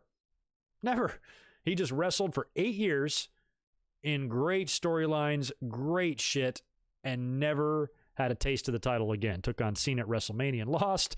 You know, maybe won a tag title a couple of times he had a taste of, but was never back like on top. He had, 2 WrestleMania main events without even, winning the championship and stuff. So the fact that he was able to come back and put people over, put over Kurt Angle at WrestleMania, had a lot of great matches and spent a lot of time losing. Just as much as he won, I almost felt like that was his redemption. That was him saying, I don't want to go down in the record books as being a guy that never wanted to do a job, that never wanted to lose, that was a whiny little bitch about everything. I felt like he came back and he fixed that. So where even if he was like that before, there's plenty of people that admit that Shawn was a dirty, rotten prick from around 1996 to 2000 when he finally got let go. Or 2001. I think he got let go, officially released by the company the night of the buyout, the WCW buyout. It's the story I've heard. He was just all fucked up, and they're like, you're released, gone. You can't go to WCW now because they don't exist. So get the fuck out of here. Cleaned himself up, came back a year later, and the rest is history. So even if Shawn was a son of a bitch for 4 years, he paid his debt. To society. He was an asshole for 8 years, but he was a magnificent pro for his final 8. And I think that's a great redemption story, not only personally for Shawn, cleaning himself up, if he found a religion, whatever it takes. I don't give a shit. That's not the direction I'd ever go in, but if it works for you, it works for you. And it definitely worked for him, and he stayed off the bills, and he stayed off the booze, cleaned himself up, has a family and a loving wife, and, his kids are good people, and his wife loves him, and he's just all about love. And now he's moved his family to Florida, and now he's training the next generation. The greatest wrestler that's ever fucking lived is training the next generation of wrestlers. That's awesome. Instead of this guy making a sex tape and blurting out racial slurs, finding himself in jail, turning into Marty Jannetty, his tag team partner, and posting pictures of him and underage girls on Facebook all the time. Think of all the directions that Shawn could have gone in, and he didn't.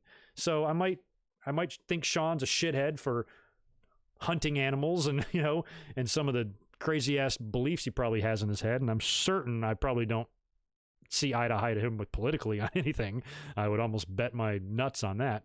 But all in all, I respect him turning his life around, because that's one guy. His matches are so good. It's like Benoit now. Think about how frustrated we all are about the Benoit tragedies. Can't believe that he did that. And he ended 2 people's lives. He killed his own family.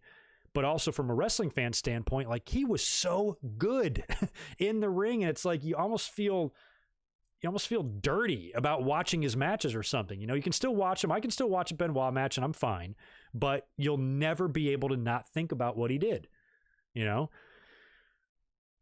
kind of an interesting analogy. Somebody brought this up like a year ago. We talked about this very thing. They said it's like watching what do they say? Watching a porn and the people fucking are dead or something like that. I don't know. So you can't enjoy it, basically, is what it is. So every time I watch a Chris Benoit match, I can't stop thinking about like what he did. And if Sean would have gone the other direction, wound up dead, wound up in jail, somehow disgraced himself and the wrestling business, we'd never be able to watch and enjoy and appreciate what a great wrestler he was in the 90s, because you would never be able to stop thinking about, you know, what happened to him and the tragedy surrounding him. So, you know, he's one guy that I cannot believe all these years later that we're actually able to enjoy his career, because he didn't fuck it up and he didn't die and he didn't add to the countless amount of black eyes wrestling already has.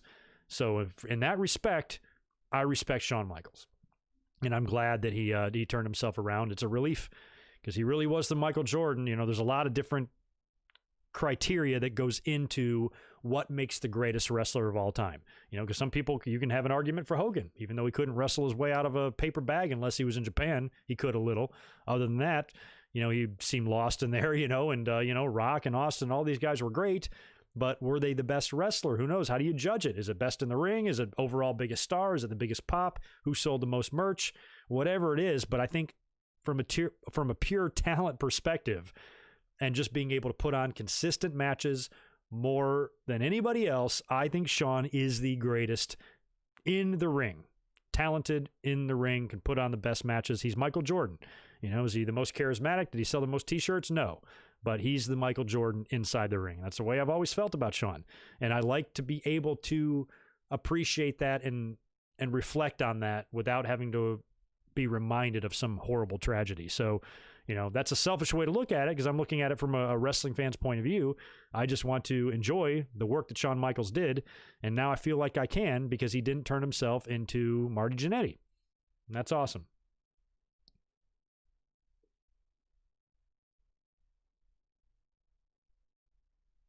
Yeah, Cena in 2007 was quite unbeatable. That's right. Zane, are you popping in with another one? Thank you, dude. You did lie. You're a fucking liar, man. You said you were only going to send $10 more, and now you sent 10 more. Well, the Black Lives Matter charity will be very happy. Thank you very much, dude. I'm sorry I lied about it being the last chat. Are you all in on Shad receiving the Warrior Award? I am now. I absolutely am now. I didn't even think about that. Has that been discussed? Let me pull out my snipping tool here. Pardon me. I'm just going to... Zane, you don't care if I screenshot that, do you? Whoops. Or you don't care if I post that, do you? Because I like that idea. Oh, man, that's awesome. I am very much in favor of that. That's a great idea. Now, WWE, the only thing that worries me there is that they tend to want to do things that get them more publicity now, you know, by, you know, the Joan London and all that stuff. And there's nothing wrong with the people that have received the Warrior Award, the football player, you know, that was paralyzed. You know, that was really nice to see for him. So I'm not against who they pick and stuff, but sometimes I think it's motivated by what can get them the most attention, you know, from a philanthropy perspective, you know, or whatever, because that's what WWE is about. But that is probably one of the best ideas I've ever seen. So yeah, I'm totally into that. I mean, who deserves it better? I mean, who deserves it more than Shad? You know, what he did, what he sacrificed. It's unreal, man. It's such a shame what happened to him. Let me just tweet that out, see what other people think.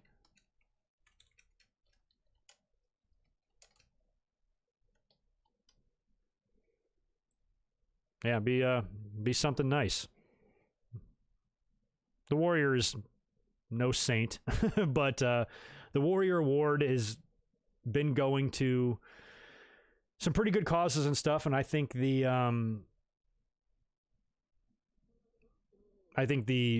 story that Shad has with all, I mean, because not only like was his final day very heroic, he's done like other things. Like he's been a very well-liked, well-loved, and well-beloved person and personality, and took down the convenience store robber that time and showed an unbelievable amount of selflessness on his final day.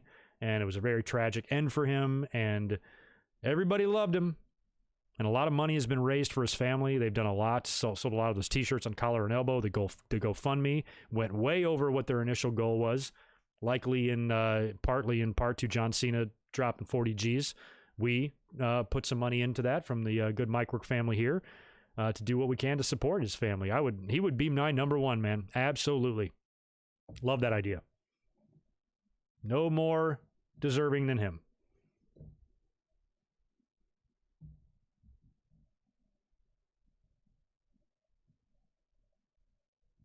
Oh, who do I think was worse overall, Marty or Shawn? Marty by 100 miles. And think about that. Think about how fucked up Shawn was, and he's nothing.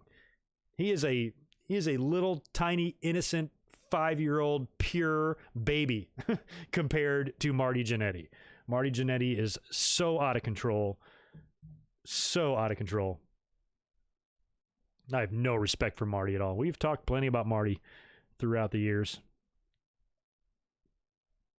Yeah, 2020 has been not the best, man. And I was not joking, but we were talking at work like last night about this. They're going to teach 2020 in school. You know, that's going to be a big part of history in 15 or 20 years, probably the way 9/11 is now. I don't know how schools are worked. I haven't been there in forever. I haven't been to school in over a quarter of a century.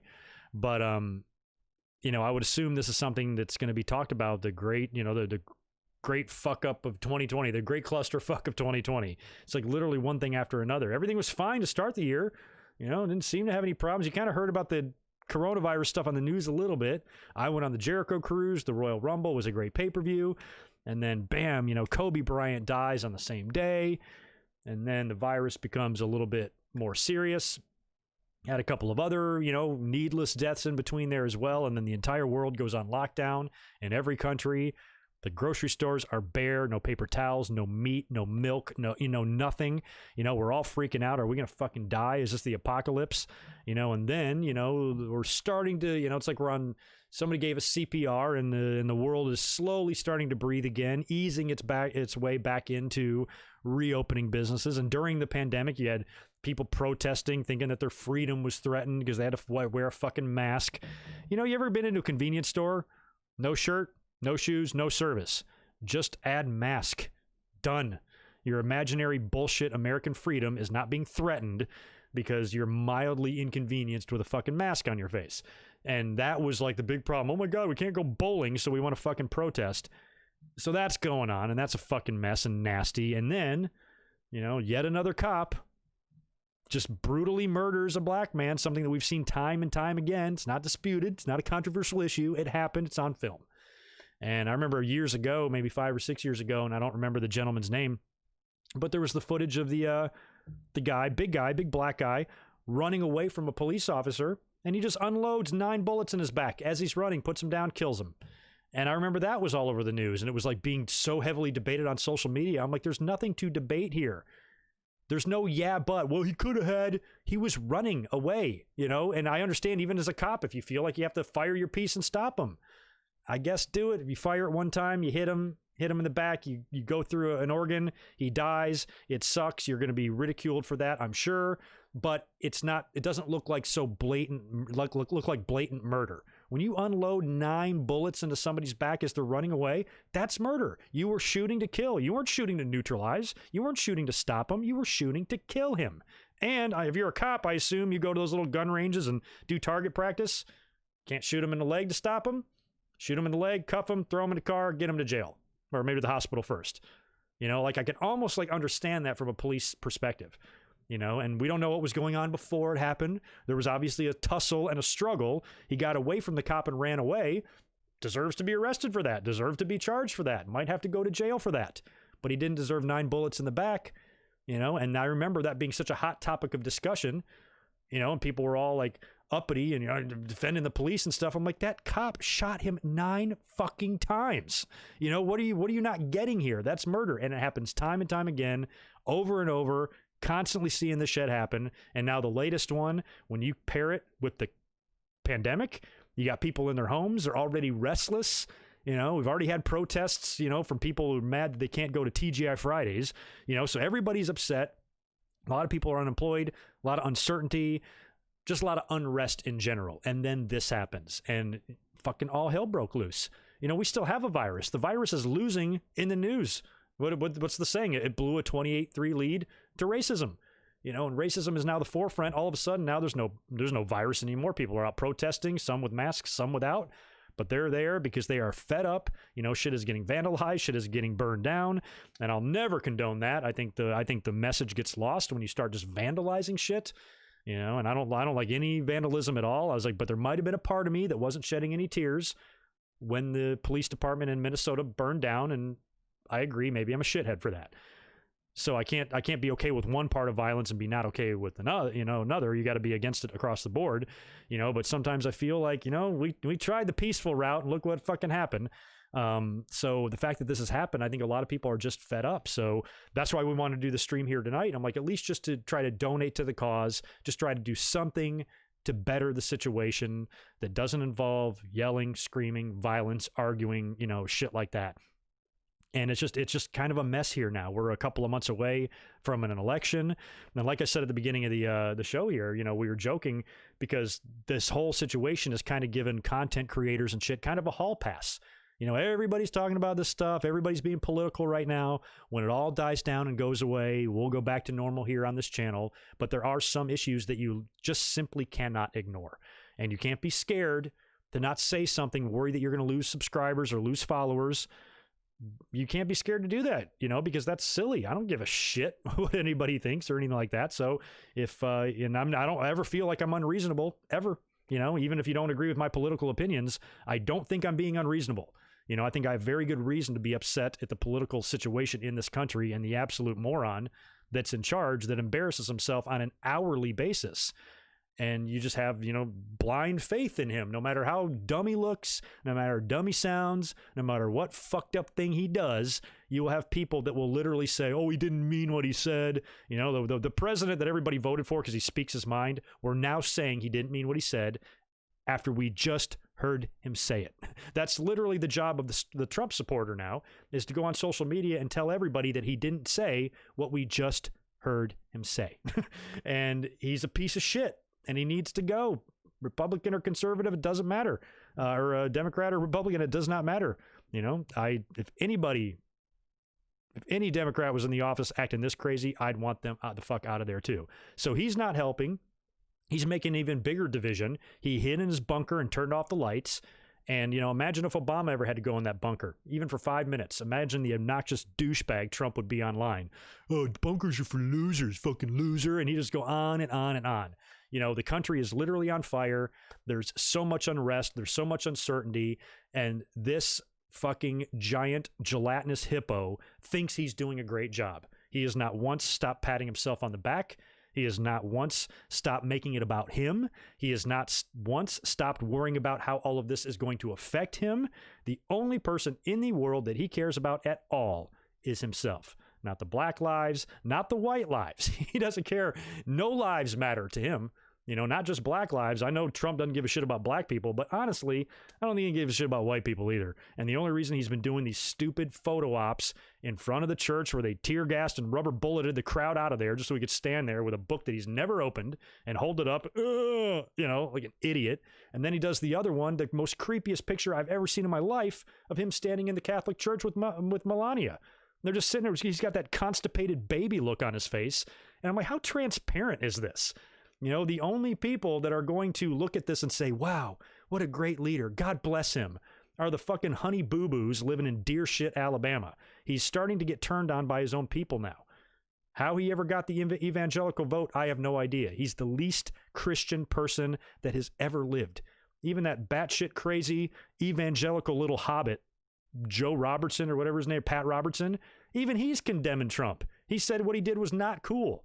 When you lose him, when you lose the most delusional religious mind, you are fucked, because that's a big part of your fan base there, your supporters, are those people. And that's the only reason why he's doing that, because he's like, if I lose these guys, I'm screwed.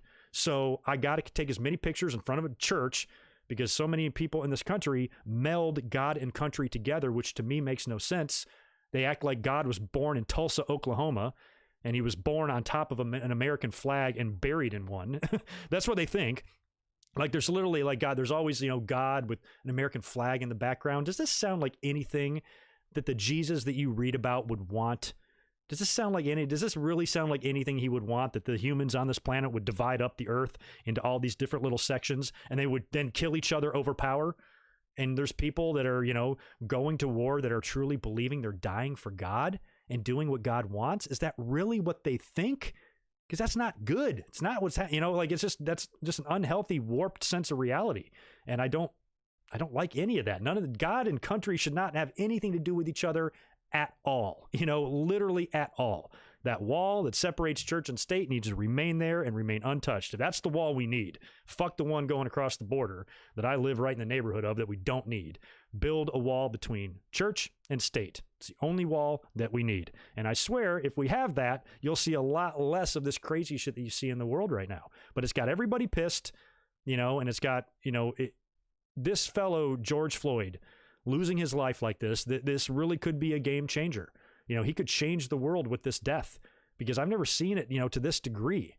I don't think the riots are, there's some fucked up shit, and there's been some people losing their lives, including a black police officer, which is a horribly sad story, and it just makes your blood boil when you think about these protesters getting out of hand and losing the message that they're trying to deliver. That's what I don't like. And that's why when I see these people doing that, throw them in fucking jail. And if you got to fucking pin them down with your knee, do it. They got no business smashing shit up, or threatening other people's lives. But just like people who want to say one bad cop doesn't represent all cops, fine. One bad protester does the same. And there's a lot of peaceful protesters going around in my neighborhood, around me, honking cars, people gathering on street corners and shit like that, holding up signs. Right down the road from me in Mira Mesa, about 2 blocks away from where my sister lives, a 13-year-old high school kid middle school kid organized a protest. They had like a couple thousand people out there, all peaceful, and a lot of young ones. Most of them were in school holding up signs. No violence, no fires, no nothing. So those are happening all over the world too, or all over the country as well. And but just to this degree, I feel like Americans have such a short attention span. I was naive enough to think this past weekend that it would all be over by like Monday.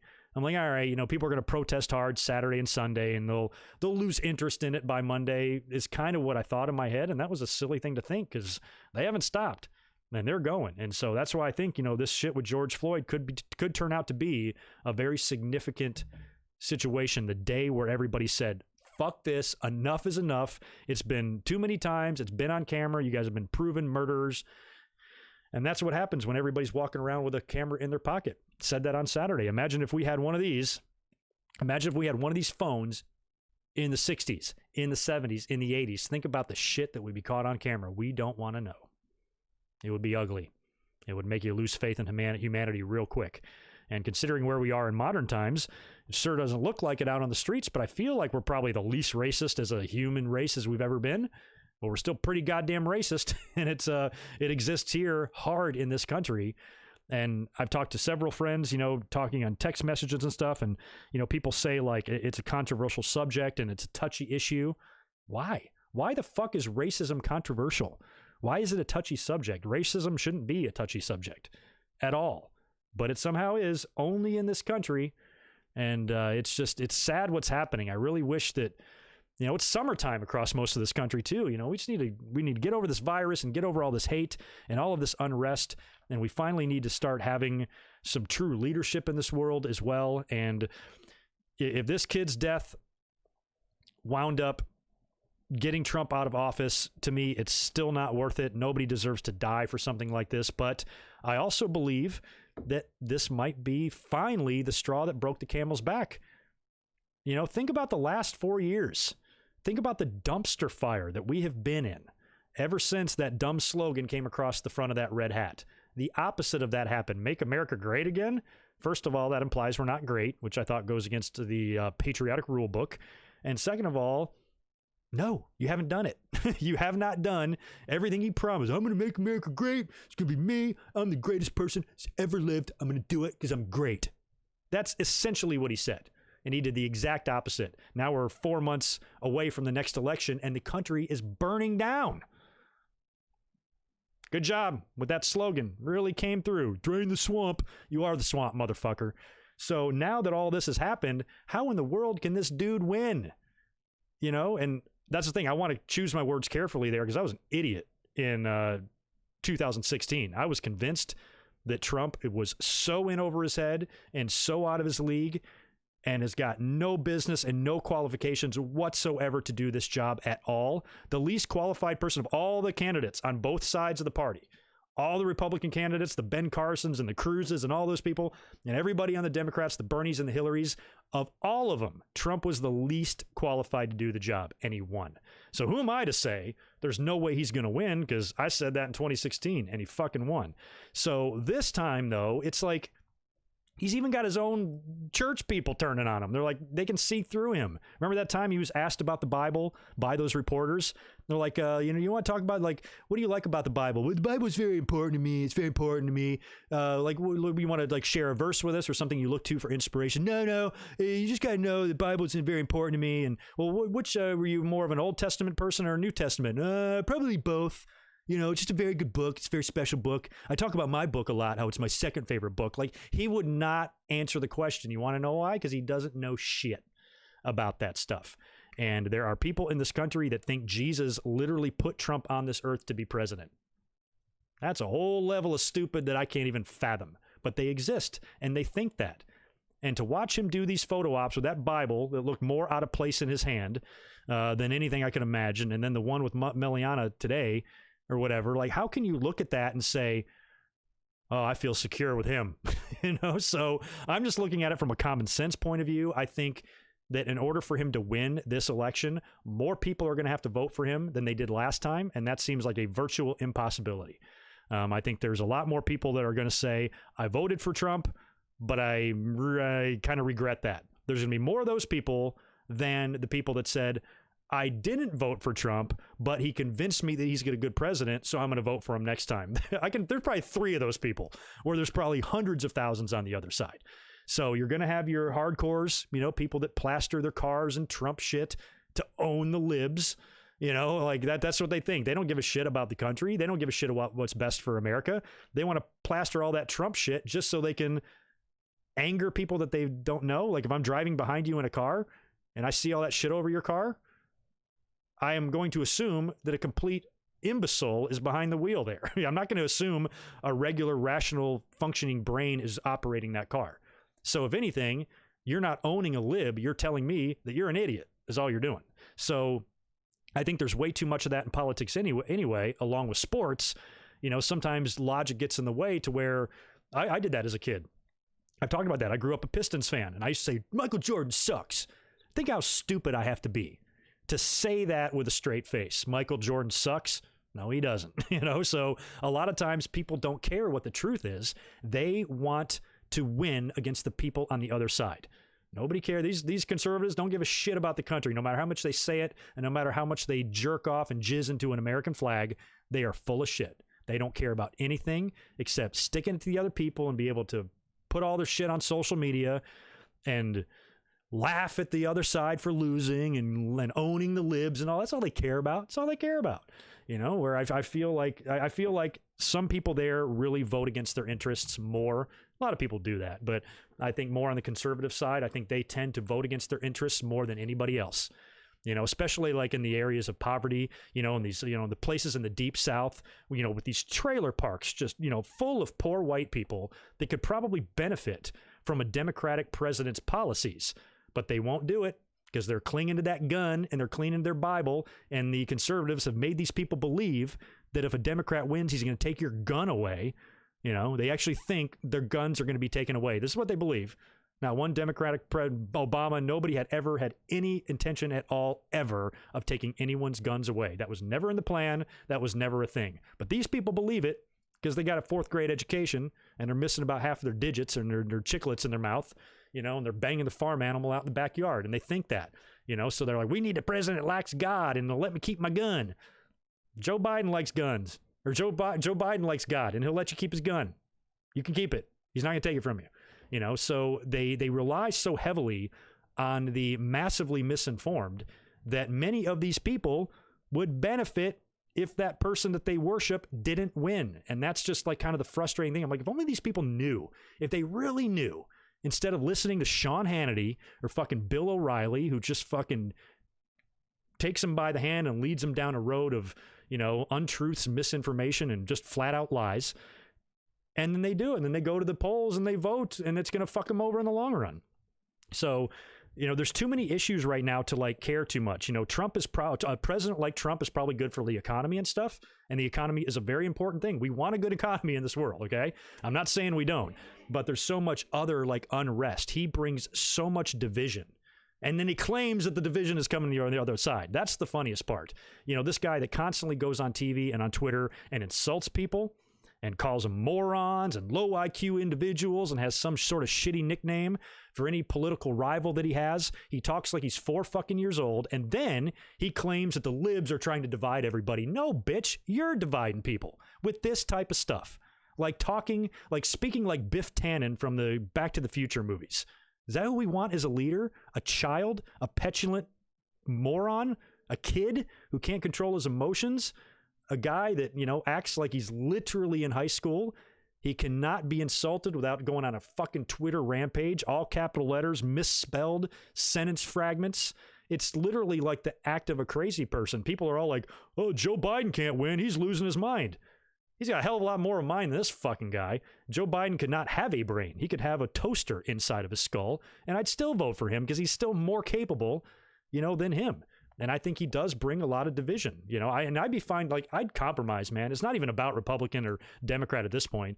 I know there's no way to do this, but if there was some way that, like politics could be like WWE and come up with some bullshit rule to get him out of there and replace him with another Republican, fine.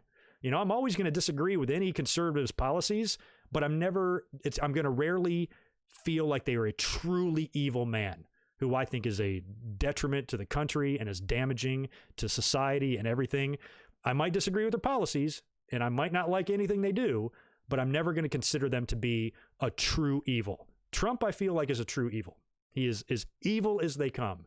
And he is so blatantly and shamelessly full of shit to where he knows the only people that buy his stuff now are the literally lowest common denominator. They're just too dumb to think for themselves.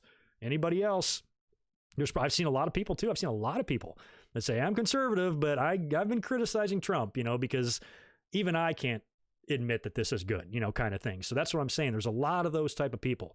So I think if anything, maybe when it comes election time, some people are going to sit out. But I think there's so many people fed up with Trump, they're going to be going to the polls for the sole purpose of not voting somebody in, but voting somebody out. To me, it's a lot less Biden and a lot more about getting Trump out. And then if Biden gets in, then we can start worrying about all of his problems because he's going to bring a plethora of them with him as well. But at least this uneasiness of saying somebody with the nuclear codes, this particular person having these nuclear codes, this particular person having access to that red phone scares me shitless. It's got to be somebody else. At least I can maybe sleep at night. I'm just waiting for a fucking nuclear attack the way everything's been going on here. We had an earthquake. Not that that's Trump's fault, but we had an earthquake here up in LA right before I went live here. So it feels like 2020 is just literally ready to explode. And I think the only hope we have is to close out the end of the year in a positive way and by removing this human piece of shit out of office because enough's enough. Look at what he has done. Look at what he has done to this place. My God, we look like we've been mugged. America's been mugged. My girlfriend said today that Canada is the apartment above a meth lab. It really is. Our friends to the north in Canada, our friends to the south in Mexico. I wish I was there with you, man. This place is crazy, but it's always fun to talk about this shit. I'll tell you what, though, I'm really ready for all this to go away to where we can go back to talking about wrestling. But I wanted to kind of stretch out tonight's live stream, especially if it was for charity, and maybe talk a little bit more about the injustice going on, the protests and everything. And this is stuff you really can't ignore. And I do apologize for talking about it. I'm sure there's plenty of conservatives in the chat right now and everything. I really swear to God, I'm not trying to really insult you. It's just when you have something this out of control, batshit crazy, I feel like I'd be a coward if I didn't say anything. Because a lot of people are staying silent too, which I respect people's decision to do that. I think it's wrong. It's one of the few issues on my side that I don't agree with. See a lot on social media. If you're not speaking up, you're part of the problem. Fuck you. You don't know me. Now, luckily, I am speaking up, so nobody's going to accuse me of that. But I can understand, not from just I'm worried about losing followers perspective, Because sure, you have those people that don't want to ruffle any feathers, don't want people to get pissed and dislike their videos or unsubscribe from them from YouTube or unfollow them on Twitter. I'm sure those people exist 100%. But I'm also sure that people exist who don't really care about that, don't really care about losing followers per se, but also just don't want to give themselves that amount of mental anxiety. And I don't think that makes you a coward to not want to trouble yourself, lose sleep, and all of that. You can't really ignore what's going on, but you can control how involved you are in it. And even if you completely support the Black Lives Matter movement, I still think you're not required by anyone to say something, because it might be a little bit much for some to take. I have some of my cool YouTube colleagues and homies on online here that I've seen get very mad in the past few days, where I'm actually thought about DMing them, like, yo, girl, you all right? Like, I don't want to see you put yourself to this level of anxiety, because that's not healthy either. I understand there's anger. I understand there's frustration. A lot of people are mad, and rightfully so. But I also think that mental health is important. And if that's an issue for you, or something that you already battle with as it is, and we've got the pandemic, if you choose to stay silent and not pile on your personal stress, you're not going to get any criticisms out of me. That is your right to do that. Hell, we're in America fighting for rights right now. We have no business telling anybody what they can and can't do. If you don't speak up, you're a piece of shit. Fuck you. You don't know me to make that assumption. So if you're one of the people that have been silent and somebody's giving you shit about it, and that person is coming from, my side of this fence, then I apologize for that person, because they're wrong. And you should be able to keep your mouth shut if you want. That's my opinion. But it's weird, man. What a time. What a time.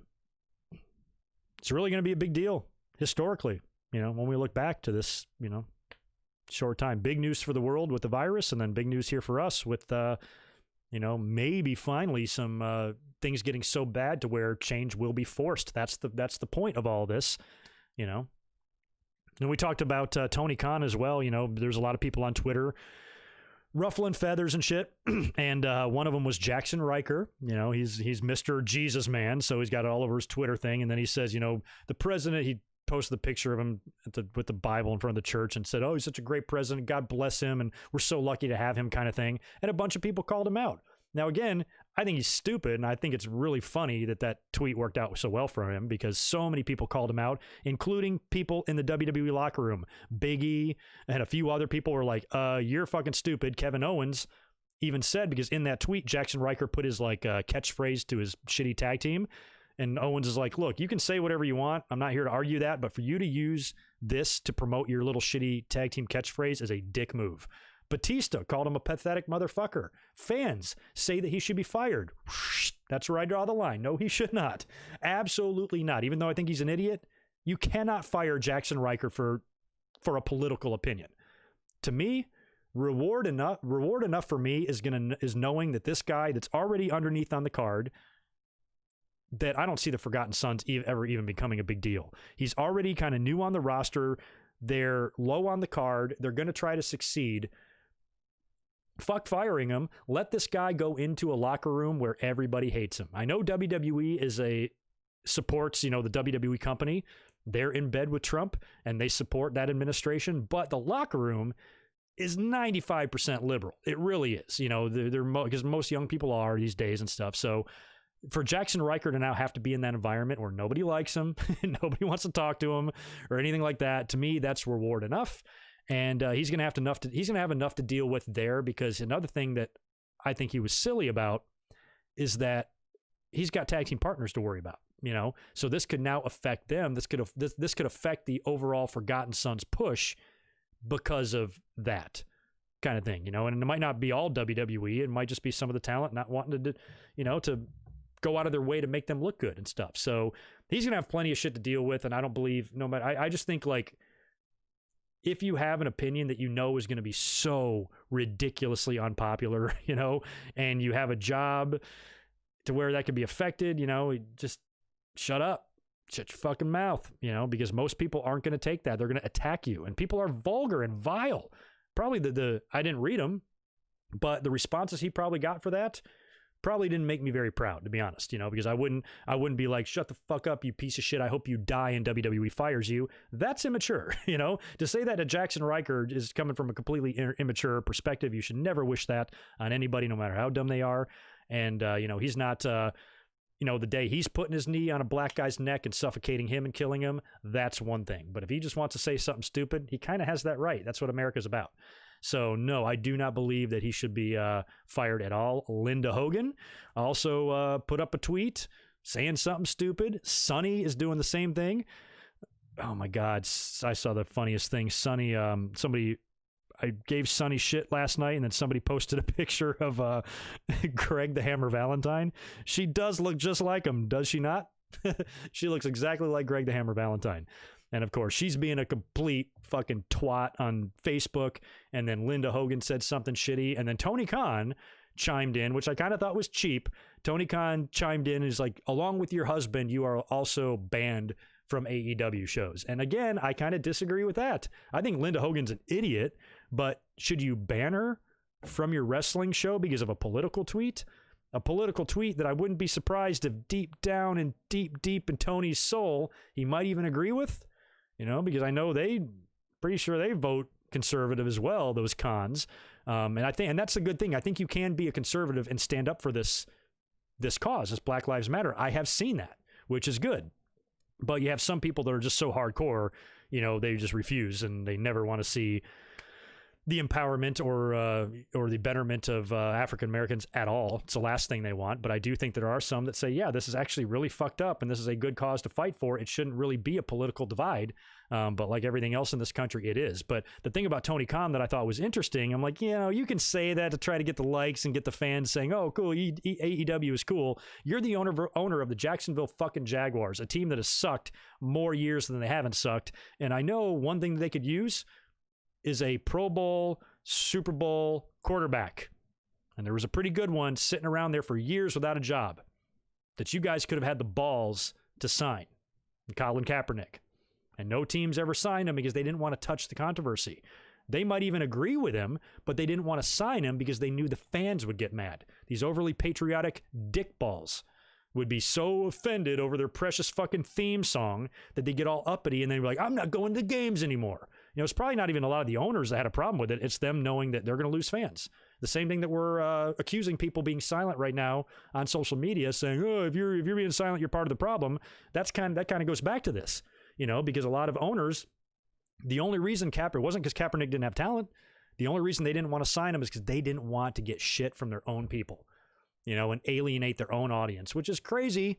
That would even be a factor. If I'm a fan of a football team, I'd want them to win, man. And, his protest was so unbelievably peaceful. And I just think it's dangerous and it's unhealthy and it can lead to problems when you cling so hard to national pride. I understand. I love America too. I know I shit on it a lot, but I do like being here. I live in San Diego. This place is great. I love America. I will likely die here. It's not that I'm anti-American, but I think being so over-American and so patriotic, it's just like the protests. The protests get so out of hand, you lose the message of what you're protesting. Patriotism is the same way. People become so patriotic to where they have to deck their fucking house and their Twitter and Facebook banners and their emojis next to their name, and they have to have American flags everywhere, and they have to let everybody and their fucking mother know how much they love this toilet-shaped piece of dirt that they landed on when they slid out of their mother's vagina. That is what they define themselves by. This place. And I think anything that happens arbitrarily, and that goes for race too. I don't understand white pride. I don't understand black pride. I don't understand any pride, to be honest, because you had no control over it. You didn't achieve it. You didn't work hard to become white. You didn't work hard to become black. You didn't work hard to become gay. You didn't work hard to become, it just happened. You were just born that way. You had nothing to do with it at all. So why are we so proud of it? Kind of thing. That's just my own logic there. I just don't get it. So yes, I love our country. Yes, I want our country protected. Not only do I want to remain powerful, first and foremost, I want to remain respected. And right now we are not respected. There's not one single country on this planet Earth that is not laughing their balls off at our leader. Have you seen this shit? Every other country's publications have got cartoons and comics and parodies of Trump. The entire world laughs at us. They laugh at us. They think we're fools because of all this stuff. And they're 100% right. So to be so overly proud, we're the only country on earth that constantly tells the rest of the world that we're the greatest country on earth. How obnoxious is that? What if you went to work? Who was the felon? Was it Nick? Who was it that got the promotion? And you had to go to work, and there's some asshole there that every day walks in the door and says, I'm the greatest motherfucker here. And you guys all suck. That's what we are. And like, who wants to be that way? It's fucking obnoxious. So I just think a little bit of honesty and realism. You don't have to, you're not wrong for not saying this isn't the greatest country in the world, because we are not by a long shot. And it's not wrong. You're not anti-American for saying that. You're truthful. Would you rather be truthful, or would you rather be American? Are you gonna sacrifice truth at the expense of just saying that you're a patriotic guy? That's stupid. that goes against everything that we work so hard to achieve with our freedom. You know what I mean? So I just don't I don't get a lot of the American values. Basically, I don't understand why it's melded with God and all of that, and why we have this crazy idea that we're a Christian nation when, if you read history, we're not. It's said more than a few times in the Constitution that we're not and shit. So I don't understand where all this comes from and why it's such a sore subject, such a touchy subject.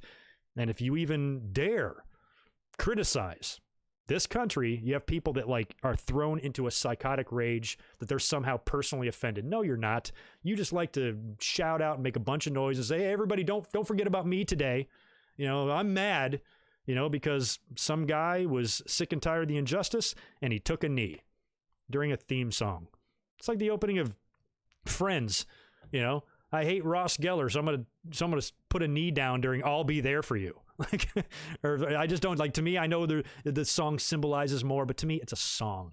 To me, the flag is a flag. We're talking about fabric stitched together. We're talking about 3 different colors stitched together. We're talking about music. We're talking about a song. It's what it represents and blah, blah, blah. I'm like, so what? I'd rather have that than people breaking windows and setting department stores on fire, But what happened when this guy tried to make a peaceful protest and do it in a way that it would get attention? Because what did everybody say? I'm all fine with protesting, but don't do it in that environment. Why not? It's the best environment to do it in, because everybody's watching you and you're doing it peacefully. 2 birds with 1 stone. Message gets delivered and you do it with peace.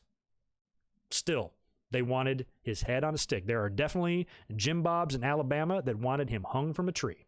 And it's true. Why? Because he took a knee during your Friends theme song. I'll be there for... Get the fuck out of here. Grow up. It's infuriating, that we have tried to bring this issue up and people in this country are they refuse to listen to it. And they always find a reason why it bothers them and why it's offensive. On your knee. My dad, 2 of my grandfathers, my entire fucking family fought in wars.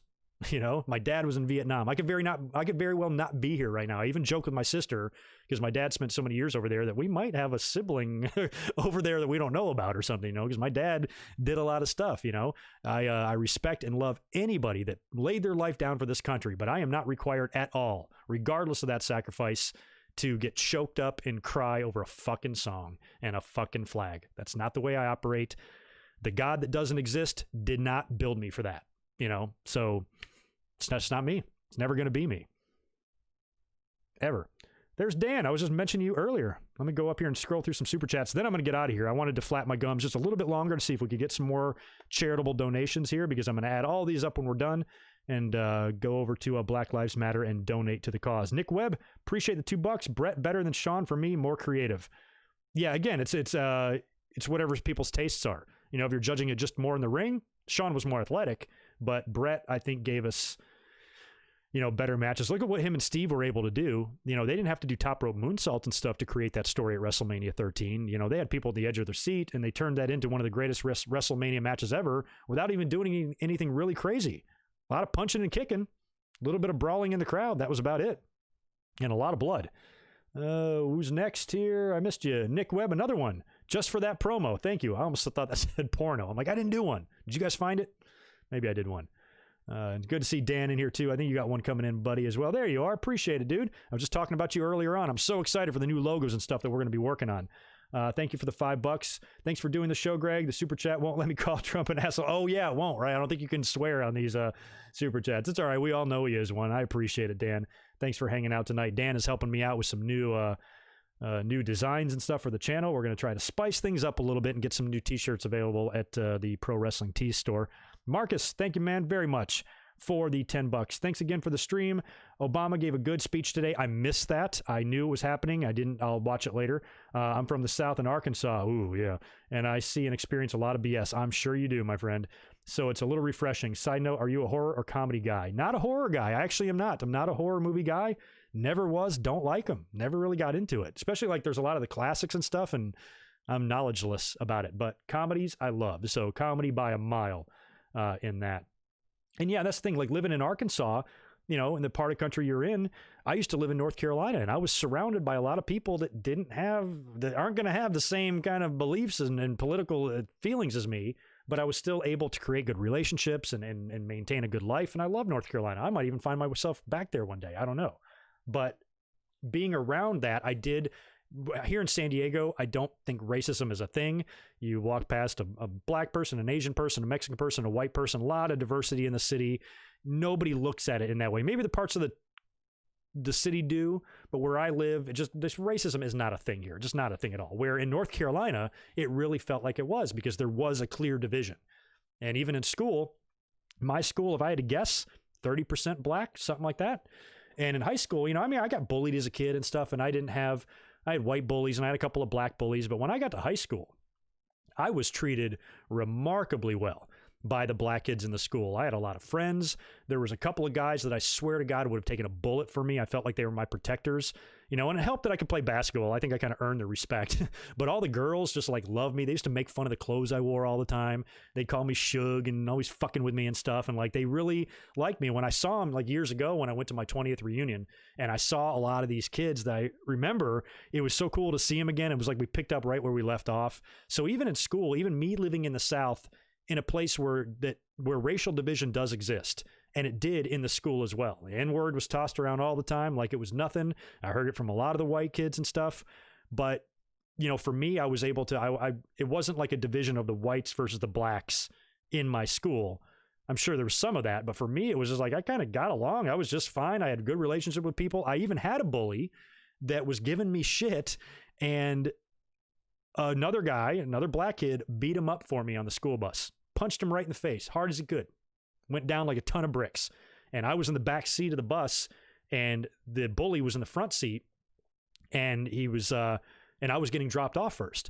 And the whole time he's talking shit to me from the front of the bus, and he's saying that when we get to my stop, I have no way of getting out of the bus. I'm gonna have to walk past him, and when I do, he's gonna hit me. And back in those days, the bus drivers didn't do anything. He was saying all this in front of the bus driver. Bus driver was like, "It sucks for you, kid." So the whole time I'm like in the back of the bus, and you know, my friend there is just like, "Man, don't worry about it. You just get off with me," you know. And he walked. He lived like a neighborhood away, but he got off on my bus stop, escorted me off the bus, and not knowing that Mike is the bully's name. Mike didn't know this. He didn't know that he was protecting me. So he went first, and I was following behind him. So basically the bully is waiting for him to pass so he can tag me.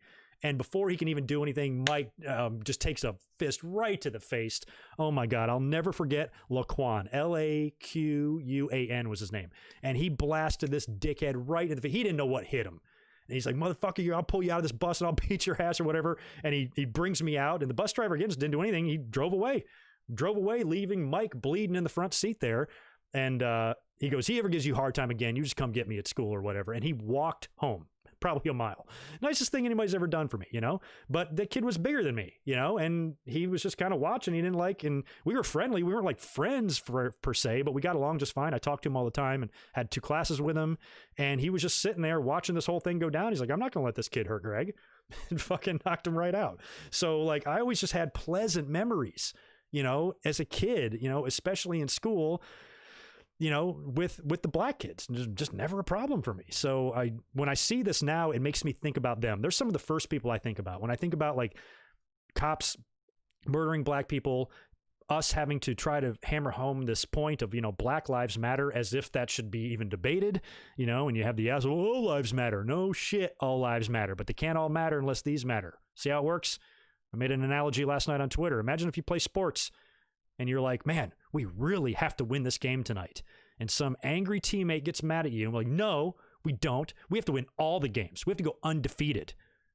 Can't just win this game. You have to go undefeated. I'm like, okay, but we can't go undefeated unless we don't win this game, so we have to play this game first. This is the game we're focused on.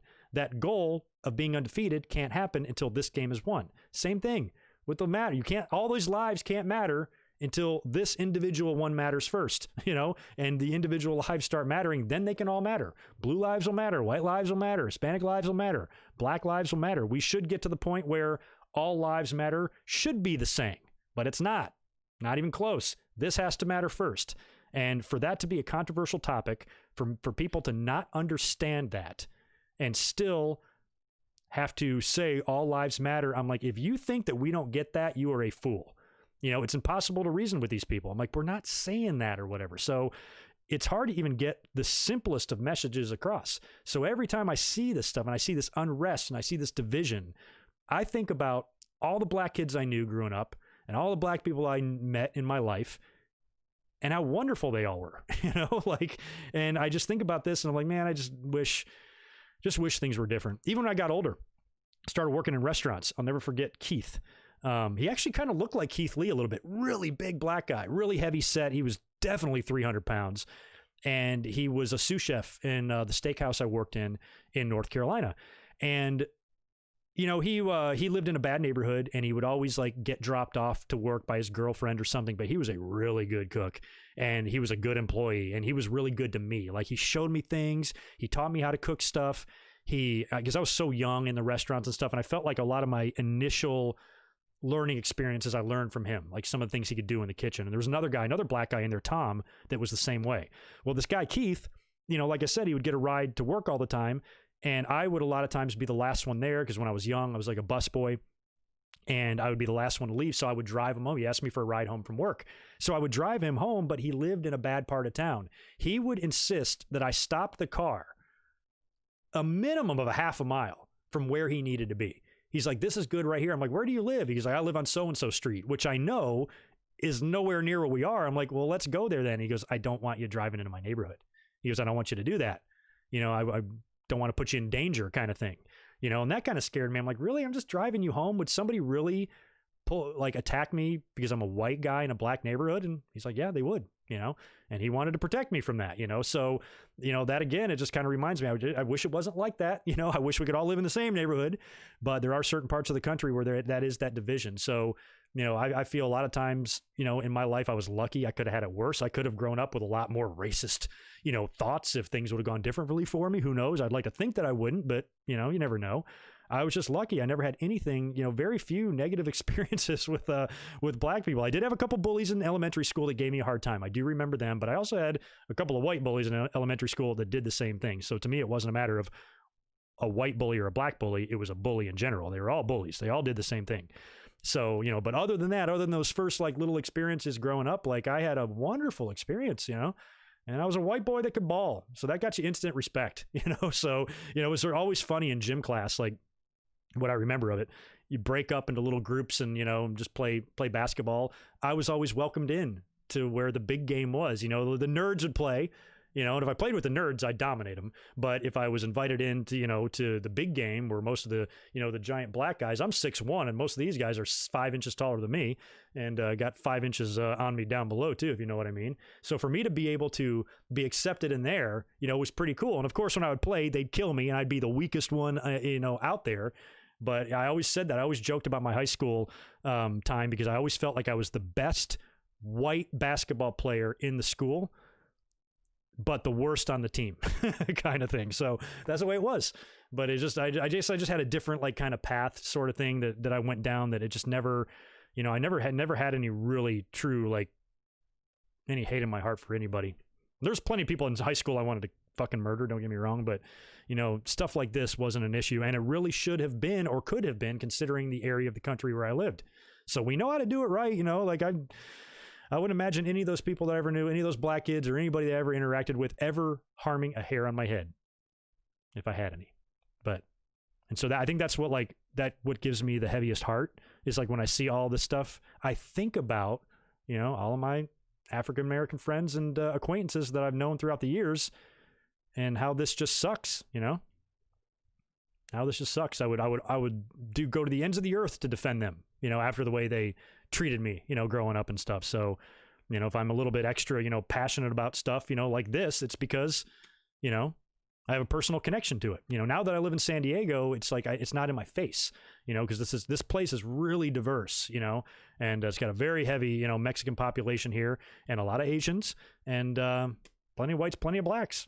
You don't judge anybody when they come into the door of my restaurant, where that might not have happened in the South. Oh my God, 2 black people walked into this restaurant, or 2 white people walked into a black neighborhood. We're here. It's just like it doesn't even cross your mind, that sort of stuff. So I think that's why I like this area a lot and living in a place like this, because I would like this to spread. I would like every city, to have, not San Diego's not perfect. I'm sure there's plenty of racists in this town. I'm not saying they don't exist, but I don't feel like it's in my face, and I don't feel like it's a social issue at all here. And it's one of the most attractive things about California since I've lived here is just not really having to worry about that kind of stuff. People are pretty liberal here, and and a lot of them are PC. Maybe some of them are too PC. I'll admit that.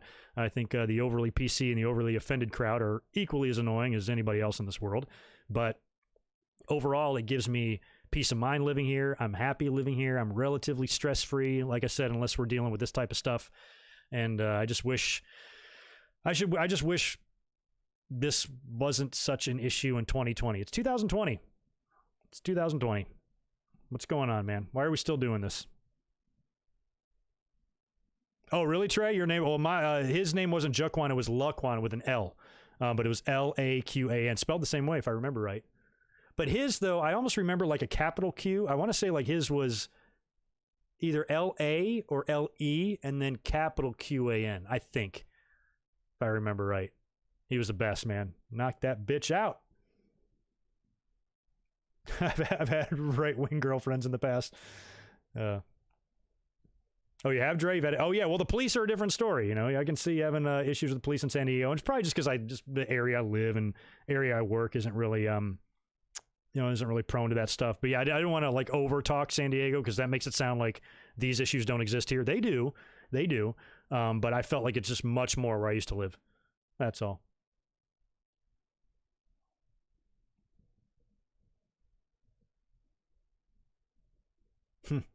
Yeah, and Drew Brees, who I love and who lives here and I've met a bunch of times and talked to a bunch of times, he is a great guy. He's got a great family.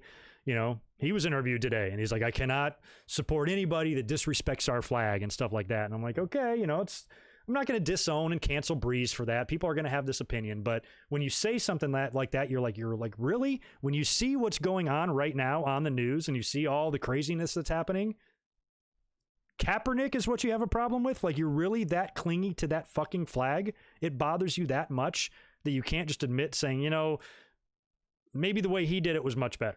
Maybe we should have listened to that message instead of getting so offended by it.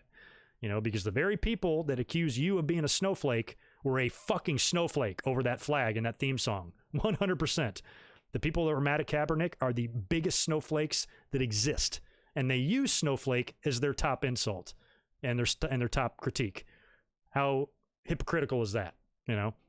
When you got that ball stark raving mad over something like that, it's so silly. And I just think if we would have not been so concerned with the flag and more concerned with saying, well, what is he trying to convey here? What kind of message is he trying to send? Nobody's going to listen to it because they're so mad about their fucking country. And the message gets ignored. Player gets blacklisted, ruins his career, all in the name of trying to send a message. And now it took another life lost in order to finally maybe get that message sent across. So, man, what a time to live in. But anyway, I'm going to get out of here. We had a pretty low audience in here tonight. The likes are still shit. I would like a few more of those if we can get those up before I sign off here. But I still think we took a really good amount of donations in. So I will be donating this right away. I appreciate everybody for all your support tonight, even though it was a small kind of intimate group of us. We got through the AEW and NXT results, and we talked about a lot of stuff, and I apologize for making things, more political and talking about all this stuff, but it's kind of what we have to do right now. There's no way to avoid it. And hopefully here soon, we'll be back to normal things, normal behavior on the channel. But right now, this is very important things, very important stuff. I don't have a big voice, but I have a bigger voice than most. So I feel like it's kind of my duty to say what I feel, kind of thing. And I'm not trying to, be overly divisive or anything like that. I'm trying to keep my insults to a minimum. I'm never going to stop insulting, the big fucking orange bag of shit that runs this place. I don't think he deserves any mercy at all, but I will always try my best to respect, people's other political opinion. And when this fucking carrot-colored walrus gets out of the White House and we're back to our normal battling of conservative and liberal, then I'll be much more welcoming and much more understanding and much more open, I suppose, to, like a dialogue of arguing your points and this and that. But when you have a complete monster, when you have an evil monster, in charge, to me, it trumps everything else. No pun intended. There's nothing more important than removing that monster. And then from then on, we have future Republican presidents in the office. I might not like it, but I'm never going to be scared for my life. So I think years ago, 8 years ago, if Mitt Romney would have beat Obama, I would have hated it. And I'd probably be giving Mitt Romney shit left and right. But I would never once thought that he was a bad or evil man. I never once thought or would think that he's going to get me killed or anything like that, where I can't say the same for this guy. So please let me be clear when I say for me, it's not even about, conservative versus liberal. It's about the best thing for this country. And right now, the best thing for this country is getting a very dangerous, delusional person removed. And I think that needs to be goal number one here. Because if we can do that, maybe we can start to heal, because think about if Hillary would have won 4 years ago, would she have been in the bunker the other night? I don't think so, so it's, and I know she wasn't everybody's favorite, but most people, if you really know anything about her and Benghazi and emails, most people have no clue why they hate her. They just say it and repeat it. They really don't know why. And if you really kind of read into it, we probably should have elected her, but it's probably best that we didn't. Retreat to move forward. I'm a big believer in that. And I felt like, I thought it was shitty that they pushed her through when a lot of people didn't want her, but that's just who, the Democrats wanted, and it fucking cost them an election. But in the long term, had she won, because she's so hated, she might have gotten bounced out in this election by the Republican candidate. And I didn't want to see that happen either. So maybe in order for us to get away from this and get away from Hillary, she needed to run, she needed to lose so we can move on, kind of thing. Retreat to move forward. So maybe we needed 4 years of, this disaster in order to kind of go in the right direction. Maybe this is what it's going to take to wake us up. I don't know. Can't predict the future. I really hate politics. I really just fucking hate it in general. And I usually ignore it, when it's not so important, when it really doesn't affect your life as much, where now, we have to be legitimately scared. I'm worried about the future with the pandemic, and the fact that he doesn't know what he's talking about and his doctors even think he's an idiot. I'm worried about the future of these protests and what could happen here. And I'm worried about the rest of the year, so it all just sucks. It all sucks, man. Anyway, I'm going to roll up out of here. Whoa, I got way far down on my chat. Let me just make sure I didn't miss anything. Yeah, all right, I got everybody. All right, dudes, I am going to roll up out of here. I appreciate you guys hanging out and chit-chatting for probably a solid hour on some issues that maybe a lot of people didn't want to hear about, but I'm going to try to make a promise to you now that in the future streams, the one we do on Saturday, I might have to touch on if something crazy's happened out there, but we're not going to sit here and talk about it for an hour. You guys know my thoughts, my feelings. I haven't been very quiet about it on Twitter either. This stuff is very bothersome. This stuff is very disturbing, what's going on here. And even though we're a wrestling channel, sometimes you can't avoid what's going on in the world. But from now on, now that we've done a nice charity stream, we've tried to do something good. We've tried to send a positive message and spread a positive message. Hopefully more of the streams here later on this week with the In Your House predictions and the In Your House review. We can keep that wrestling related, have a good time, and all enjoy ourselves. That is going to be my goal moving forward. So if you are somebody, man, I had a lot of typos in this ticker, don't I? If you are one of those people that disagree with everything I say, but you remain subscribed to me and you still follow me, I appreciate that. I appreciate you at least listening and understanding that people have different opinions, you know, and we're all not going to see the same way. We're never all going to see the same way, especially if I have an audience of, you know, thousands of people. They're not all going to think like me. No way. You're definitely going to have people on the other side, and I appreciate that. I know there's plenty of people that I talk to, and I have friends and that leave super chats in here that have different political views. And, you know, I'm not a big believer in the cancel culture. You know, it takes a lot for me to, you know, to fucking cancel somebody. It's like the Drew Brees thing. I didn't really appreciate what he said, but I'm not going to cancel him. I'm not going to hope he gets a fucking concussion in a game. Like, you know, there's got to be a line there and stuff. So if any of you hate everything I say, but you've been listening to me enough and for enough years to where even if you disagree with it, you're going to respect my opinion and let me say my piece. You're not going to follow me and block me and call me an idiot.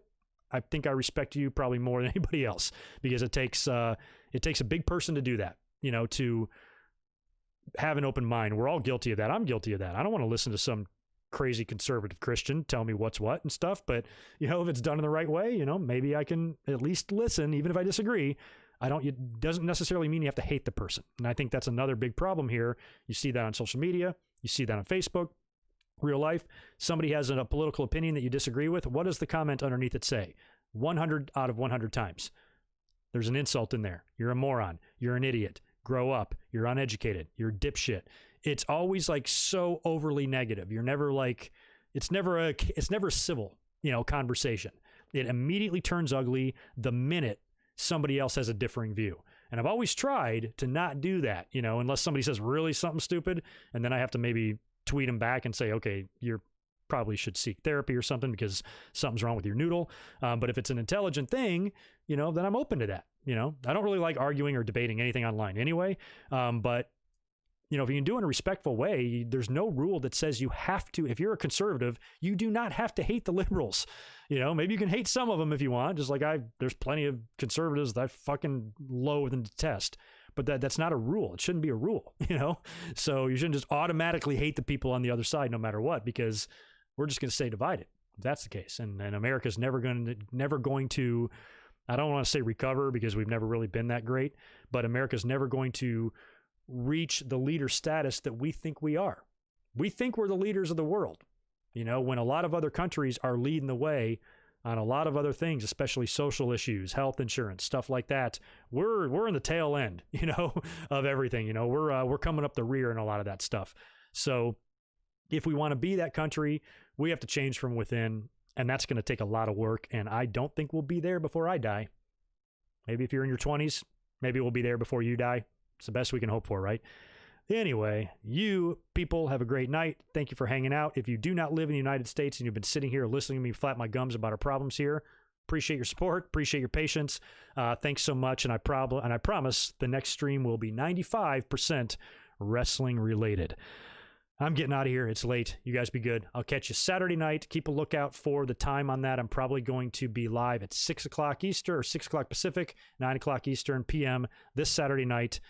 NXT in your house predictions. Set your VCRs. Y'all be good. Talk to you soon. Peace.